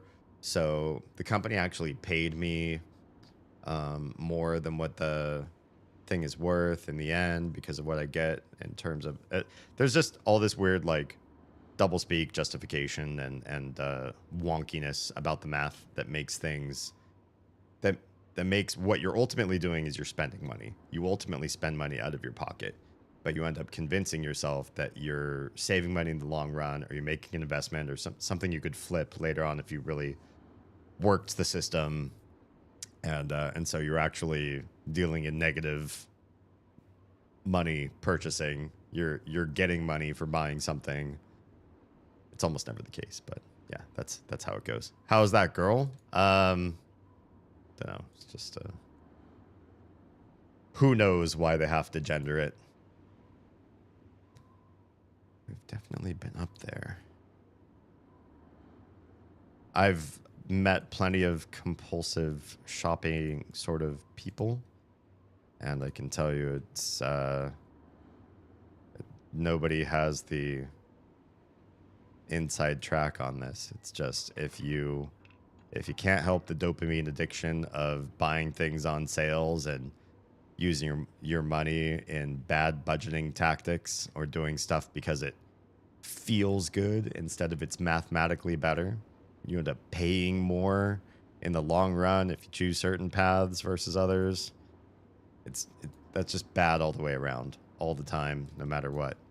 So this thing really won't let me control it. Anyway, I got a hand. It doesn't matter. The hand icon doesn't work here whatsoever. Girl math says paying with cash is free because it's not coming out of your bank account or showing up on a statement. Yeah, that's a good example. I probably sum it up poorly. It's probably more fun to watch the memes about it. Yeah, it was a TikTok trend for sure. Cost per wear also factors. If I buy this $100 dress, if I buy this dress all the time? You mean if you buy this $100 dress and wear it all the time, it's like $1 a day that I've worn it. Yeah, you could think about it like that, right? Like if you buy something and you're only gonna wear it to like nighttime gala events, then it doesn't make sense. But if it ends up being like office appropriate because of a certain layering circumstance, in that case, then it's like investment in work attire. And then maybe you could even bill HR or whatever, or put it on your expense account because it ends up being something that you wear for work. Stuff like that. It's toxic. To call it girl math. Yeah, it's probably toxic, but I think it's tongue in cheek, right? There's no part of it that says that the trend isn't trying to say there is a gender that does bad budget stuff and the other anybody who doesn't ascribe as girl doesn't do that kind of stuff. Yeah. I think it's mostly just playful. It's often linked to the 2023 trend of girl dinner. That's confusing to me because I always thought of those two things as being separate from each other. It's a form of cognitive dissonance used to alleviate guilt over discretionary spending. That sounds very AI. But yes, I agree with that. While intended as a lighthearted joke, some critics argue it enforces stereotypes about women being bad with money. Maybe it's that part. Yeah. It's like, perhaps instead of enforcing the stereotype, people are more just like saying, this is funny, I do it, and I'm okay ridiculing myself about it. But maybe then they shouldn't use the term girl by expanding it out and making it sort of flatten out and make other people, anybody who would call themselves a girl who is great with money, might feel like this is rude or othering to hear. Yeah. Others embrace it as a way to subvert traditional financial advice. I think that's why it seems like it works even in a modern setting without feeling like it's attacking or belittling in any way, because it does feel more like a subversion than it does an honest critique. Nobody who does a girl math meme is in the end trying to purport the stereotype so much as make fun of and own the stereotype in like a modern subversive sort of way. Yeah. Flatten out the blowjob. Nice. Okay. So, yeah, the wheel definitely changes our reticle. Does not matter. It will not move. Whatever's going on in there, which looks like there's some compass wheel stuff going on in that basin. That won't move. We know how to change this number. We don't know what to change this number to, so I don't know that it's really worthwhile. But what if we change it to 180? We do that.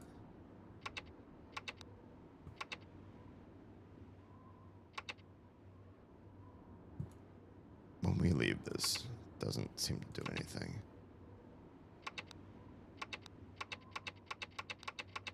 Wait, I want this to be 8. Why does the 9 have a... Some of these numbers have a thing underneath it. Oh, poop.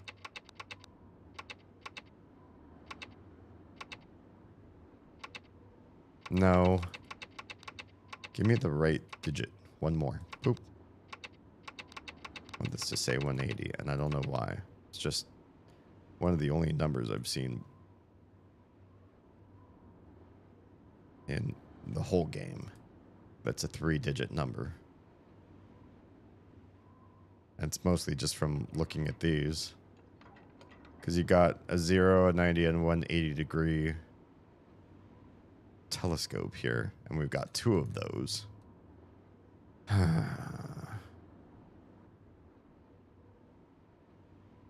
It's definitely one of those games where I think I'm going to need soft hints to get through it. I'm going to reach out to Sierra Estelle. Be like, yo, you recommended this game to me. Now, how the hell do you play it? Because we've been in the same one tower, which is big. It's a big tower. You know, there's lots to see just in the initial area. But, and some lore dumps. I mean, that's probably important of a game of this era. Lore dump away. Give us the vibe, the feel. Wait, hello?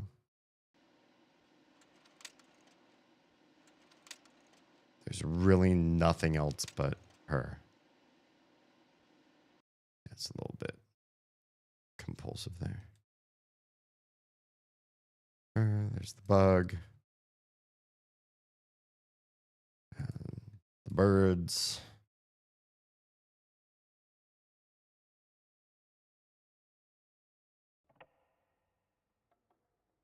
This guy. Why does your clock have no hands? What did you do to the hands, my dude? This.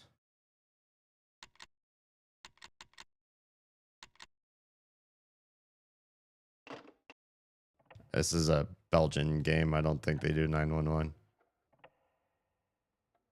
I just want to make a delicious meal while I'm here. Can we do that for my drunk friend over here? He really just wants a greasy quesadilla. He says he'll feel much better. And he'll be able to stay up and do, I don't know, go to the club with us. Want to see him dance, but he's in no shape to dance right now.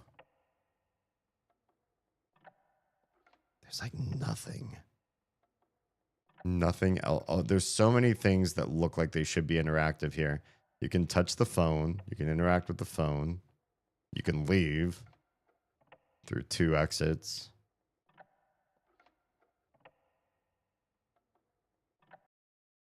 There's the picture. It's the same person, though. The one that was in the slideshow. So whoever... Yeah, this person's like definitely hooked on their, I don't know, Amazon hottie. Did everything on this screen. You could still enter the screen, which is kind of annoying. I feel like they should make it, well, 1999 game. Do whatever they want to do. The fact that you can enter the screen and look at the stuff that you can't interact with anymore is just a little bit annoying, but there it is. Ask for fries. I should make the fries. This guy should be asking me for fries. I'm the capable one between the two of us.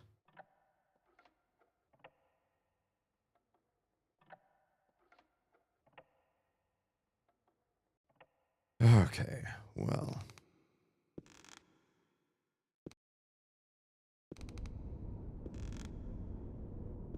I wish I could mess with the bike. I wish there was something to do outside. There's really nothing to do with this thing. This looks super important in some way. You can get to it from up above. You can get to it from down here. But you can't approach it. You can approach it from up above. It does nothing. There's no interactive component. And from down here, you can't approach it whatsoever. And then there's nothing else out there. All of that is waste. It's just the way to get in here is all.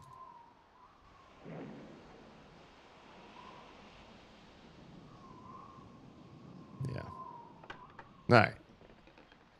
I feel like I'm just treading over the same areas over and over again. Should we turn everything off? This was maybe a bad idea. Is there no forward? Or interesting. If the lights are off, you actually can't advance down the hallway. Your character goes scaredy cat and decides that they won't do anything.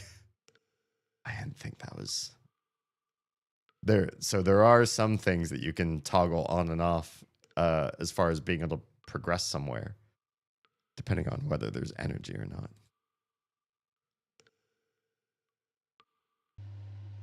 There's this too. Turn this off. This just turns this off. It doesn't pay to have it off. So things that you can toggle off, you shouldn't. What was that? I turned something new on. What did that do? Oh no, that turned off the computer? You turn on the power and then turn the computer on.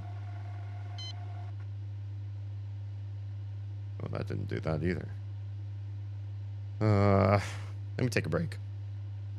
I know I'm taking a lot of breaks, but if I don't take breaks, I'm gonna pass out in my seat. From experience, rooftops are a great place to sing. Oh yeah. We should just do a karaoke night. We'll go up to the roof of this tower and we'll just sing together. All right, let me take a brief break. We'll be back.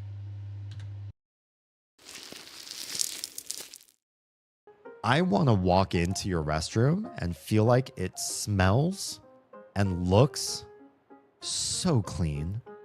I want it to feel like I just broke the seal on a brand new room. I'm like playing Betrayal in the House on the Hill, and I've opened the door to a brand new room tile. I want to feel like I'm breaking the hymen on the restroom. It's so virgin and fresh. Please don't clip that. Welcome. I didn't even put on clothes. I just we're robing it tonight. Robe is clothes, so I'm clothed, but with robe. And I encourage you to do the same. Be comfy tonight. Comf it up. You are my dad. You're my dad. Wookie, wookie, wookie. Welcome. Wow. I am so in the stratosphere today. Face your fears. Gain 2 temporary health whenever you kill a ridden within 2 meters. Oh. It's a good one for meleeers. I'm going melee mom. Yeah. Momlay. Forget I said that.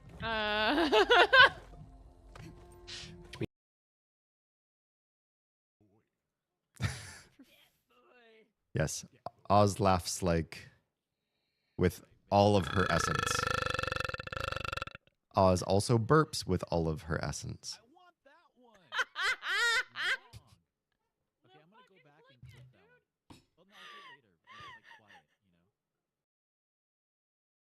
Alright, thanks, Phil. Yep. I hope you have a good one. How in the hell was he talking without a head? Or anything else for that matter? You know, my eyes are having trouble myself. Maybe I left my eyes on the bus. I mean, maybe. Your mouth moves faster than the fingers. Yeah.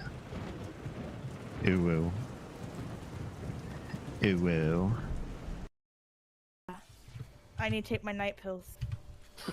Need to do the human. Drinking, that's a bad idea. Doing your humaning. I'm no longer. Hi, and welcome back. Here we are, right where we need to be.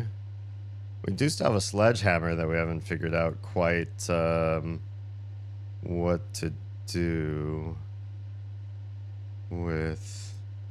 What is... Oh, there. Hi. Welcome back. Operating system. Disk. Password. 6 numbers.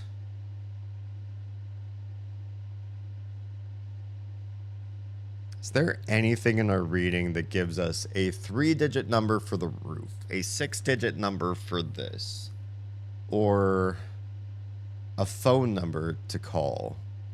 Something in our reading. The white bird. I think that there's just so much reading that when you're tired, you go through all this. It's like crazy to try to retain any of these bits of information. Just looking for a 3-digit number, a 6-digit number. There are dates. Dates tend to come in the flavor of 8 digits, though. I guess some of them can come in 6 digits, but there's a lot. There's a lot of dates. Maybe too many dates. There's a telephone number. Hang on. Hold on.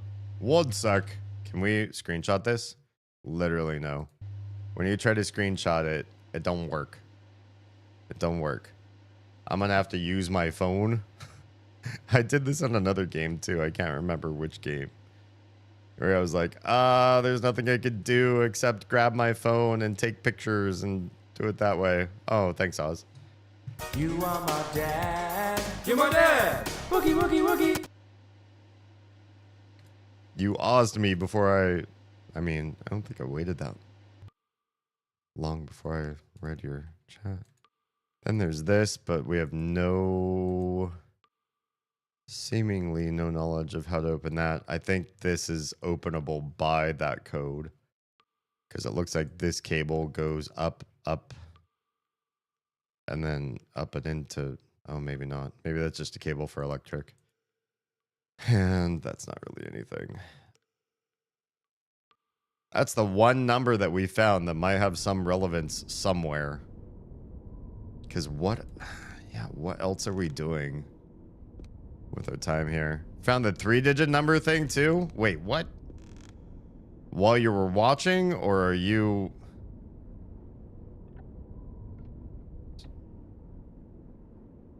Or are you looking at stuff? Like codes?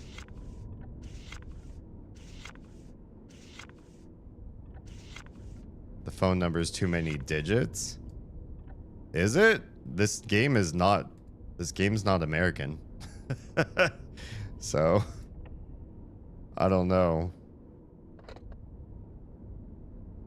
Okay, 0, 3, 4, 6, 5, 2, 8, 1, 7, 9. Hello, Museum of Natural History, Paris, France. Officer Curator Edward Milo speaking. What? Valenpla, you again. I swear, I've told you before, it's no use phoning. Your expedition plans to the Amazon do not interest us. Do you understand? But we have neither the desire nor the means to combat your fraudulent adventures. So, I beg you to stop bothering us.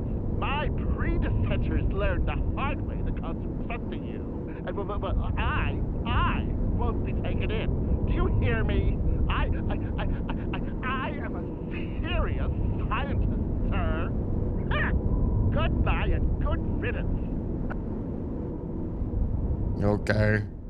I'm gonna lower the volume. I don't think that really helped. Thanks. Anyway, jerk. Trying to find ways to advance the story.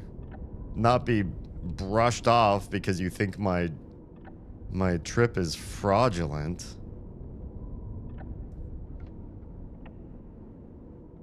What do we need 6 of? Oh, what are each of the levels?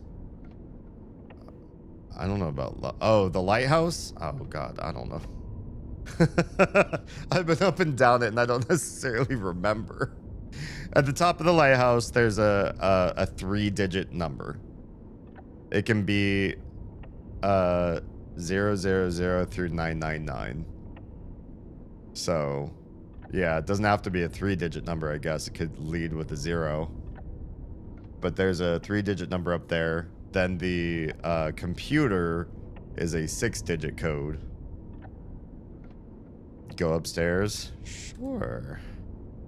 Here's the library little section, and then here's the math and drafting, engineering portion, perhaps. And you come out this way, and we go around there. Wait, yeah, that's right. Oh, just one floor? Oh, I'm sorry. Streamlab lag. This would be, yeah, the library section. We got pictures of birds and a beetle pinned to some wood, and a globe and a slideshow that's just obsessive over a tribal lady over there. Like you do. Can't remember. I don't think there's anything else interactive here, except there was probably something we picked up in this room. I just don't remember picking it up. There's necessary information in this room that you haven't tracked as such. Okay. Okay. Sure. Yeah.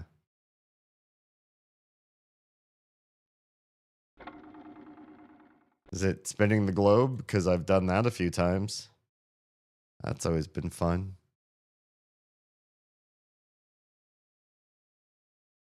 There's my taxidermied friends over here. They've always treated me well. A little caiman down there. You'll find a set of numbers in here. About that. This is a dead end. We picked something up from here, if I remember correctly. Numbers in here. Yeah. It's not the birds. Can almost not read what's on those pages. What did you pick up? I don't know. I don't remember when I picked all this stuff up. I got text upon text upon text. All the stuff that's in the inventory here. This stuff is so long. It was a letter. Yeah, I don't know. It was either this one, this one, this one, or this one. There's so much stuff. Or this. It might have been this. This is super crazy long. I can tell you that in my state, I even reread one of these because I feel like I didn't get like, you know, half the information from it the first time.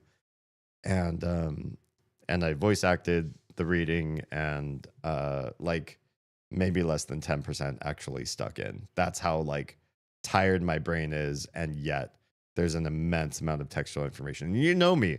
If it was spoken, it would have gone in one ear out the other if I'm tired. And if it was written, I have a much higher chance to actually retain what I just read in actual text. Like the guy who's got the empty wine bottles next to him and he doesn't lift his head up anymore when we talk to him. When we first came in, he spoke to me. I don't remember what the fuck he said at all. Not one word. I can't think of a single word he said.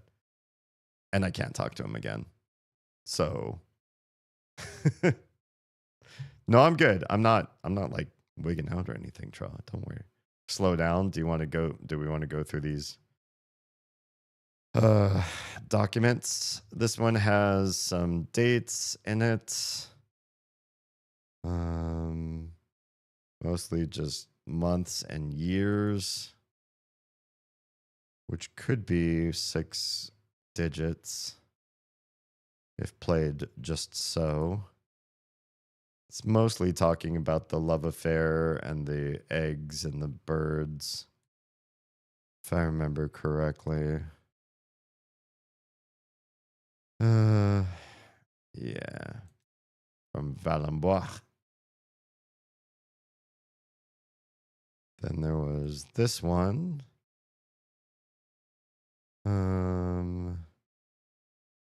Let's see any. Again, just dates. And that part kind of sucks that you could look at the dates as numbers, but then that would make it, I don't know. I feel like that's particularly hard because there's lots and lots of dates all over everything. I don't see anything else here that would be used numerically to solve a puzzle. And there's this one. Dates and a lot of handwriting, and it's very big. Talking to me like I'm old. I feel like a lot of people are upset with me taking on an expedition. But I seem to be convinced. That was Mikowski. Again, I didn't see numbers there. This one's got the telephone number. That makes me sus to look at anything else in the rest of this as being useful. If the telephone number is there and it worked for something, I feel like nothing else on the paper is also going to work. And then lastly, the composition book. This one has so many dates, it hurts. And a lot of pictures and the most pages out of all of them. Probably nothing that... This is the computer. with a disc.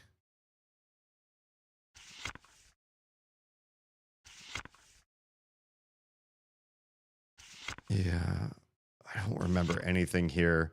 Because usually, like, I mean, I read through all the Myst books, right? We read through them. We did the lore dumps. And sometimes you'll look at something and be like, oh, do you see that? You see how they'd said, like, oh, I tried this 32 times. And you go, oh, 32, that's a number.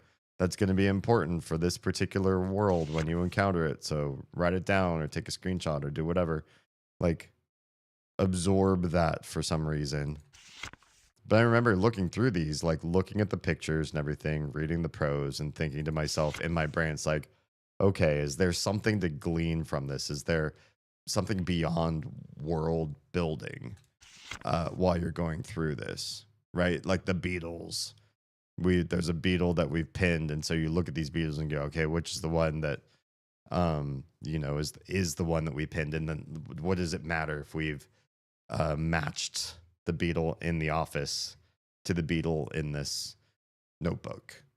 Does that give us anything? And so far, we don't have clues that you could type in like a beetle's name somewhere or something, or pick a beetle or pick a color, because they're all very colorful shelled. So there's all these ways in which you think, how do you puzzleify the journals that you're reading, or where can you extract something that's like, I'm not just learning backstory, but this also might be in the game for a reason, so that I can use this knowledge or find a hidden secret,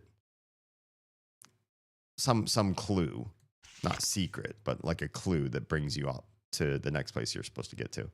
How obvious do you want me to be? I don't know. I've looped this world 3 or 4 times now. So maybe obvious is the way to go. But also, I don't know if I should just end stream at the 4-hour mark and just play this next Saturday with maybe less tired brain. Because if you hint me at something and you get me past like one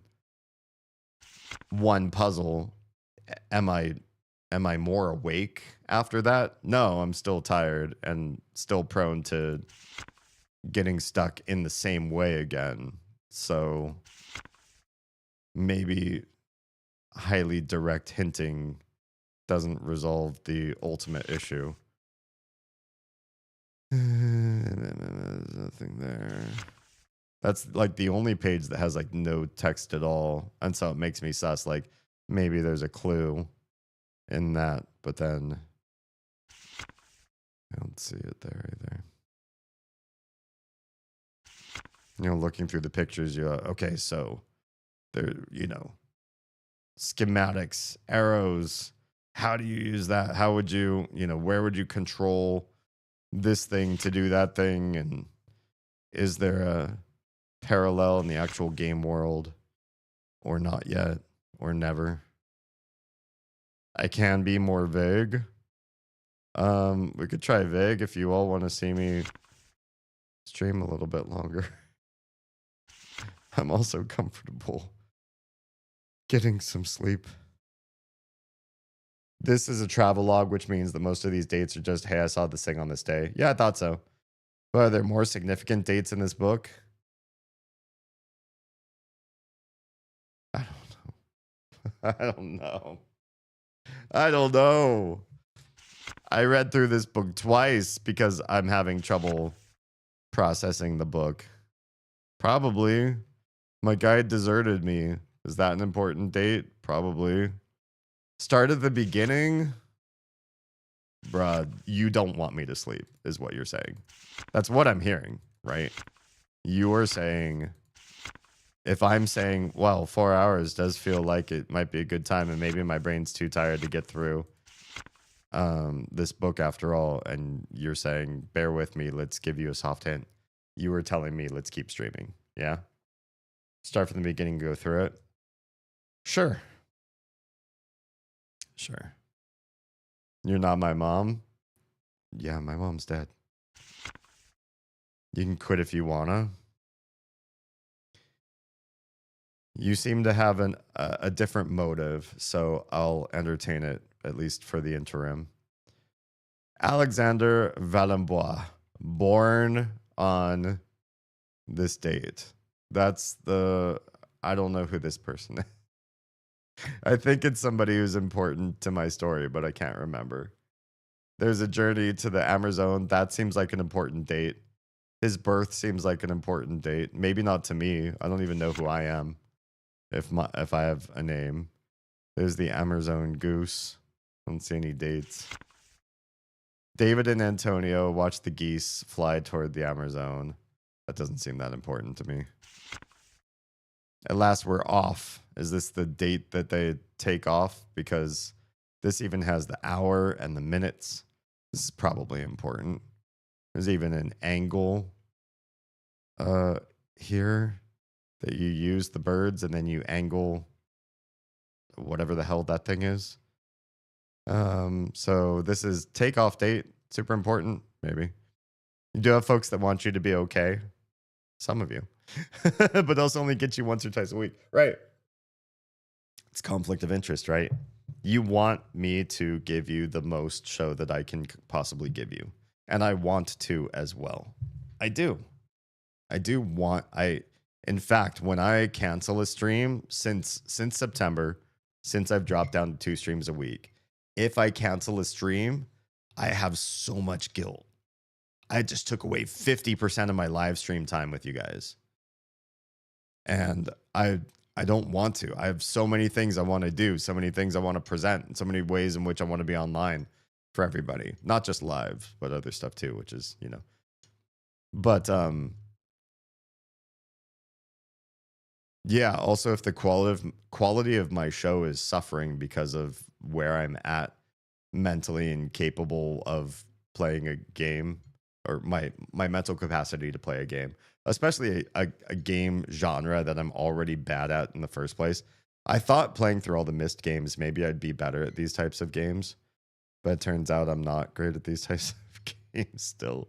Or maybe this one's just particularly cryptic and a lot of people have struggles with it, even if they played through the missed games. Yeah. It's tricky. It's tricky to find that balance. How much do we push my health and sleep and capacity to be an entertainer versus how limited do you get my live show because I'm cutting things off so soon or so short or canceling days such that your access to me is so much worse than it used to be, especially back when I was doing the 4 streams a week.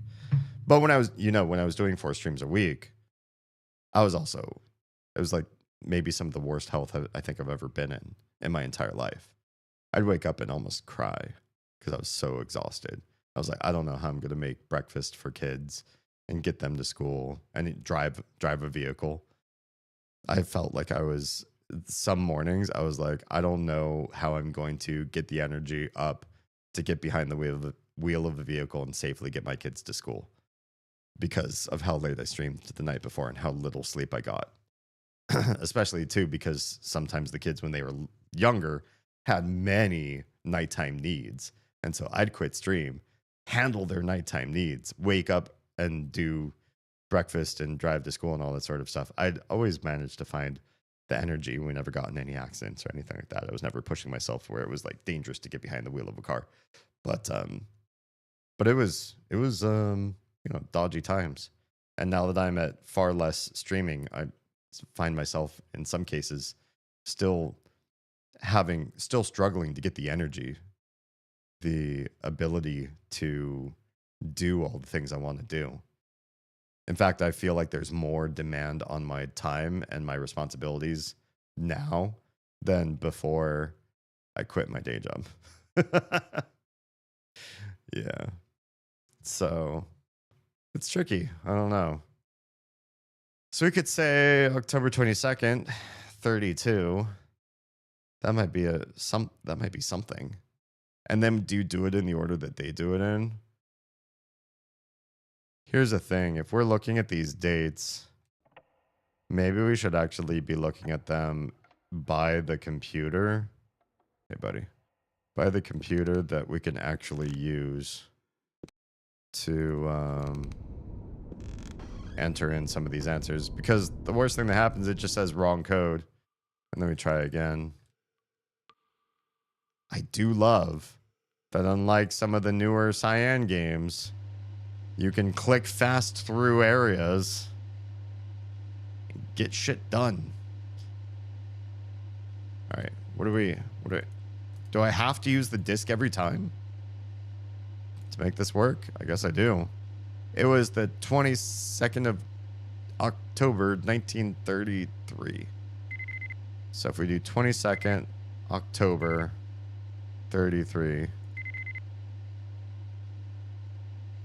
What? Enter? Star? Wrong code. So could be 33 October 22. Could also be that. Here's another thing.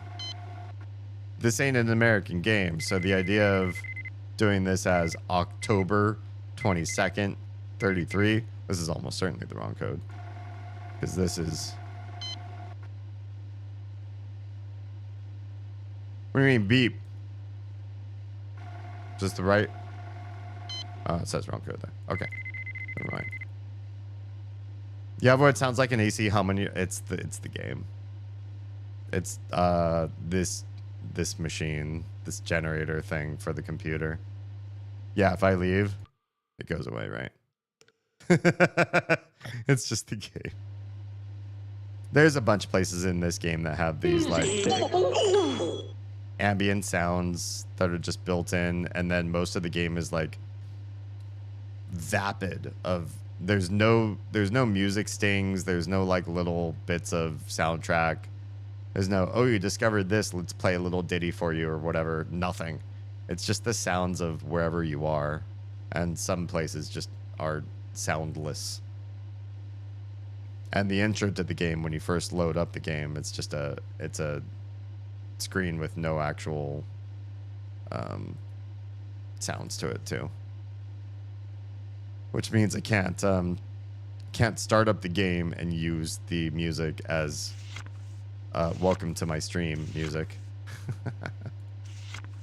So that was like, you know, take off. It was probably gonna be a useful date. I guess we could try the birth date though too. People using birth dates as passwords, probably a bad idea, but whatever. 28th, not 28th. Oh yeah, 28th of June in 04. 280604. Go away. 280604. Hey friend. 280604.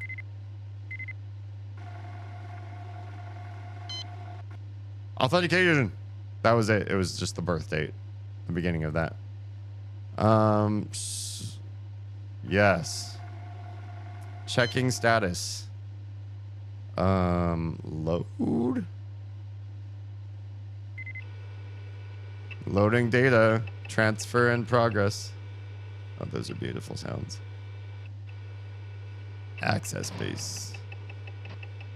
We know what that did. That opened the door down here. Hey, friendo. Yes. Oh, it just like walked you right through it too. Thanks, Oz. That was a pretty good soft hint. That worked pretty well. We're in an elevator. There we go. Cutscene. I spent good money on this animation. Okay, we're down.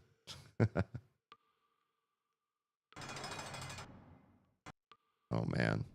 Oh man, it's a very Mist vibes here. We got a machine going off into who knows where in some dark underground wet sort of area. Is this how we get to the Hammer Zone? Wait, can we go over there? What's in the ticket booth?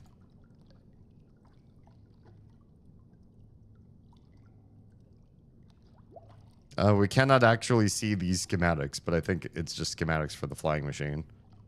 Various things to look at there. Oh, we can look over here, though. Ascenseur. Basse Marine. So, the flying thing in the marine base. Neat. Okay. Well, thanks for that. Just looks like kind of blueprinty for where we are. Anything else? Anywhere else we can go? We got to go here on the other side of this platform. I'm kind of curious as to why. Because there's a hidden thing up here. What is this? Why do we climb up here? What was this? What was that do? Whatever it do, it's not. It's just making popcorn. So we found a really cool secret and didn't really do anything for us. Go this way. Can we just walk out instead of fly out? Apparently. Oh, we need to because this thing isn't open. Who left the garage door down? How do we get this open? We hop into the hyperbaric chamber over here. Obviously. Gavin! Hi and welcome. I am so tired. We're probably going to be ending stream relatively soon. I just can't keep my wits about me. But it's lovely to see you.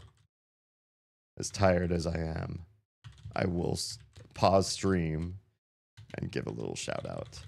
How's everybody's favorite wholesome Gobbo Paladin? Dude, there's gotta be something. There's a Pally Pal. Hint. Yes, I can bring the laundry up. Ah, here we go. Oh, you are kidding. Last machine from the Saturn Atlas site. Blankety blank blank blank blank blank blankety blank blank blank blank blank blank blank blank blank field team. Thanks. Nice. That's how I feel when I find the solution to so many of these puzzle games. All right. Gavin, how's everything in your hood? How's the paladin life these days? All right. We're in here, but I'm not sure why. Did we do anything? We did not change the status of the door here.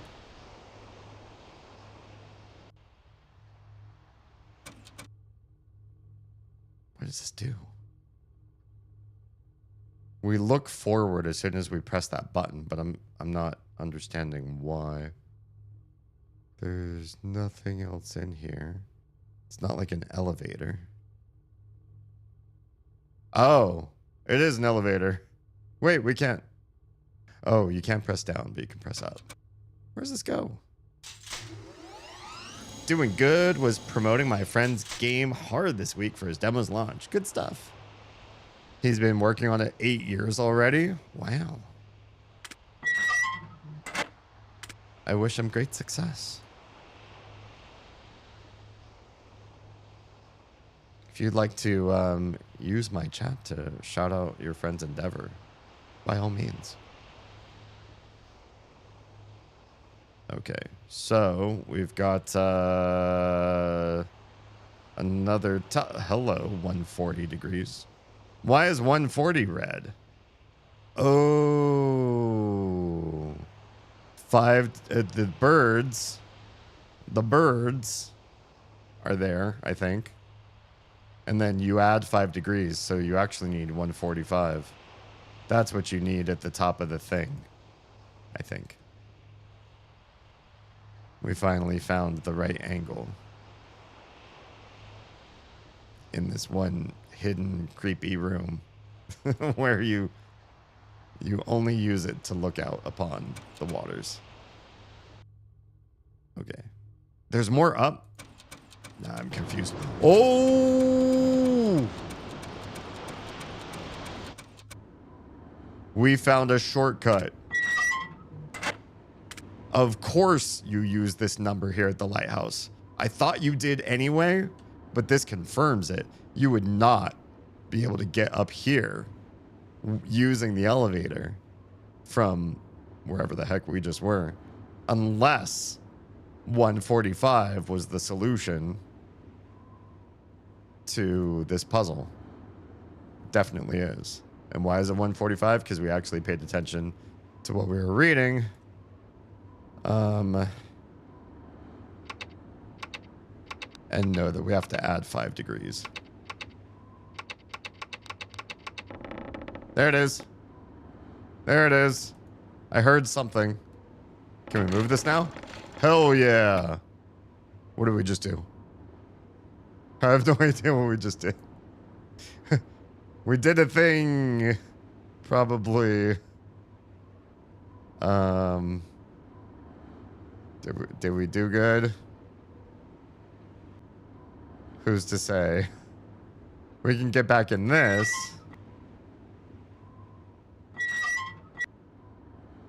Game is called Fair Travel Battle.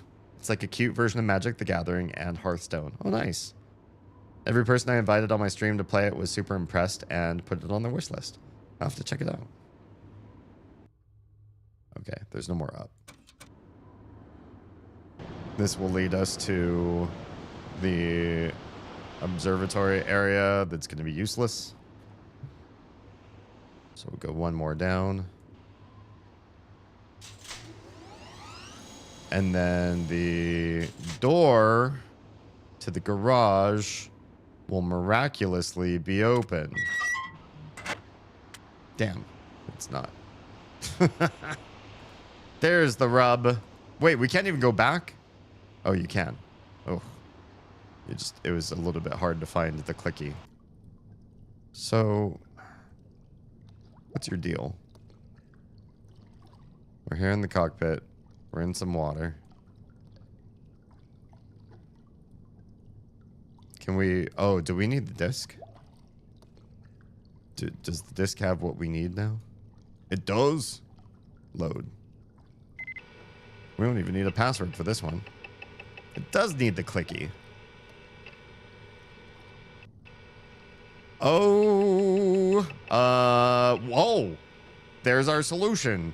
We just go submarine, and we don't have to worry about the fact that the garage door is down. Boop. Oh. It's not the submarine. I don't know. What's a grapnel? What does that word mean? What's not available? Not available. Not available. Not available. It's plain or nothing. Fuel okay. Details no. Egg no. Enter details? 145? Confirm destination. Yes. We still don't have the egg.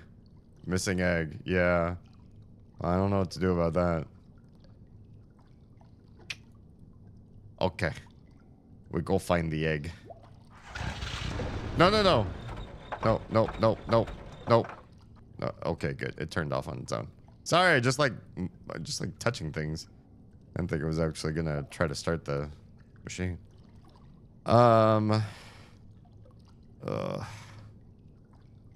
So we found a bunch of stuff, and that was really exciting, and I got like a second wind. But I'm super afraid that if I ride the second wind, I'm gonna stay awake. Can we? This thing still does not do what I hoped it would do. At least I don't think it does. What if that opened the door and I just kept clicking it? And so it didn't. No, it didn't actually open the door. Maybe this is a great time for us to call it quits so that I can get reasonable sleep and we can figure out just what the heck. Hello? Was that a wharf rat? What is this thing? Doesn't actually have any controls on it. I want to be able to explore everything, and they don't have clickies for every angle. I want to go in there. Why can't I? Why can't I go over there? Why can't I go in the water? It doesn't look pleasant, actually, that water. Yeah. It feels like a good time to quit. Otherwise, I get so sucked in. Look, there's something up there. There's like another whole thingy. Is that a vehicle too? Hiding in the shadows? Didn't know planes laid eggs. Yeah, this one does. See its wings? It's like a bat. So it needs its bat egg. You know, how bats lay eggs and put them in nests. No. Don't listen to me. If you stay awake, there are worse options to delve. Worse options? I'm not sure what that means. Yeah, let's save here. We know our next mission is find an egg. We'll just save over this one. I really don't like that part, though. Like the fact that you go to save. Wait, what the? Is there stuff to do in here? Look up. When I look up, there's like a travel. What does that do? Did that just take me out without saving? Interesting. Okay. Yeah. Let's quit Amazon. Yes. Okay. Oh, that was a lot. I can't believe I made it through the other end and got actually like more awake. Maybe because I was actually finding stuff that I found interesting to the game. Not that the lore dump part is lacking interest, but maybe it's just a lot for my poor, tired, working out in the yard all day brain to process through the heaps of text and reading it all out loud and everything. Yeah. I should have been fine, but yeah, didn't get terrific sleep last night. But tonight, no, I still have to clock in the morning, so probably not going to get great sleep tonight either. But hey, that's the life of somebody who's literally constantly clocking into something else after he clocks out of the thing that he just did. Yeah, it's been nice. It's been fun. Thanks for all the chat and hangage. We had some great conversations today, I think. Yeah, it was a good time. And the game is, it's a byproduct of its age, that's for sure. Jam. Thanks for the week of streams, Damien. Thank you, Jam. I really do want to find ways to get more streams back into a week. I do know that as kids grow up, they do tend to do less with fam and more with like friends and stuff like that, and have more like activities, sports and recitals and study groups and all that kind of stuff. So, you know, is being a parent the death sentence of the streamer that wants to do more than a couple streams a week? Not necessarily, but maybe we're in an era where my needs are higher for the family, but not necessarily a permanent sort of thing. But, you know, even if they stay high, we might find other ways to get on stream more often. What I'm really looking to want to do, though, is get more VOD work up there.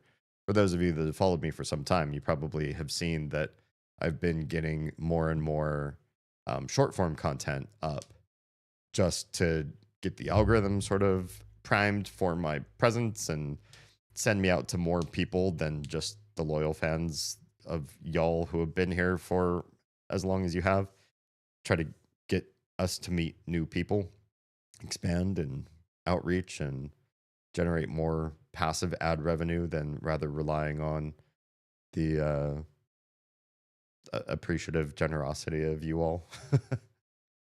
Or, you know, add it all into one big lump thing so that we can start paying the bills with doing just this as our career paths. I'm also excited because Amazon is the last of the Mist-like games that I have on game schedule, which means once that's done, I do want to more focus on sort of more podcasty, chatting with you all, getting deep into the weeds on some more controversial topics and doing more deep dives and sort of like really biting into chatting at a just a better level, one that's more engaged with you all, which I think we can do once we stop playing these very story heavy games that require a lot of focus and a lot of puzzle solving and collaborating and reading very carefully and all that kind of stuff. So Amazon is like, it's not something that I'm trying to like rush through, but at the same time, I'll be happy to transition to something else after it's done, because being in the Myst games, honestly, being in point and click puzzle games has been something that I've now done for years of my life on stream. Because we started with the Maniac Mansion games, Maniac Mansions 1 and 2, and then from there the King's Quest games, the the Monkey Island games, then the Myst games, and it's just been like puzzle after puzzle after puzzle. I know you all like the way my brain works when I'm trying to solve puzzles, especially considering I'm not a puzzle game player sort of person. So maybe my brain works much different than other people who play games. But I honestly think I give good criticism.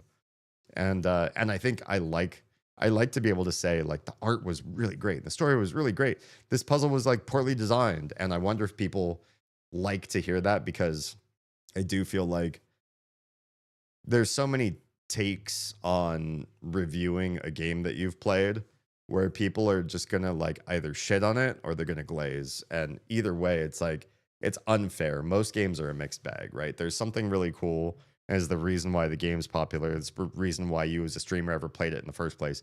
You wouldn't have heard of it unless it got some sort of notoriety for being good. And unless it's a really bad game and you're playing it just to hate on it.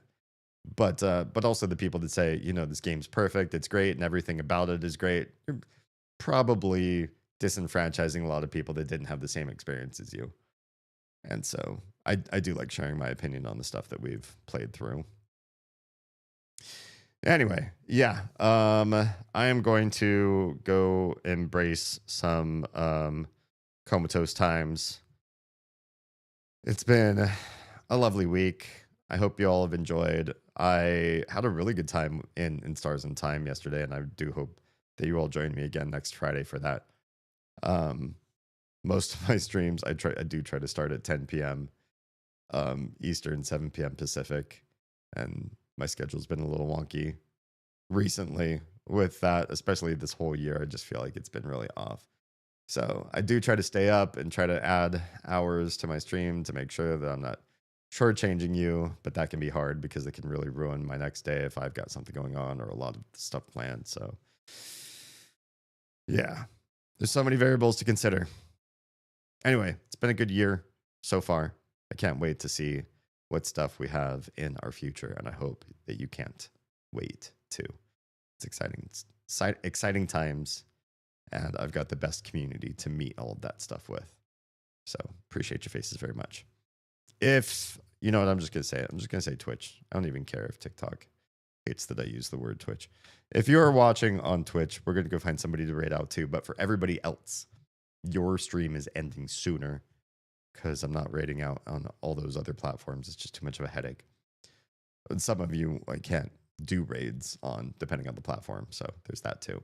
So for everybody whose stream is ending right now, if you are safe, fed, and loved, make sure someone out there is too, please. I'll see you in less than a week.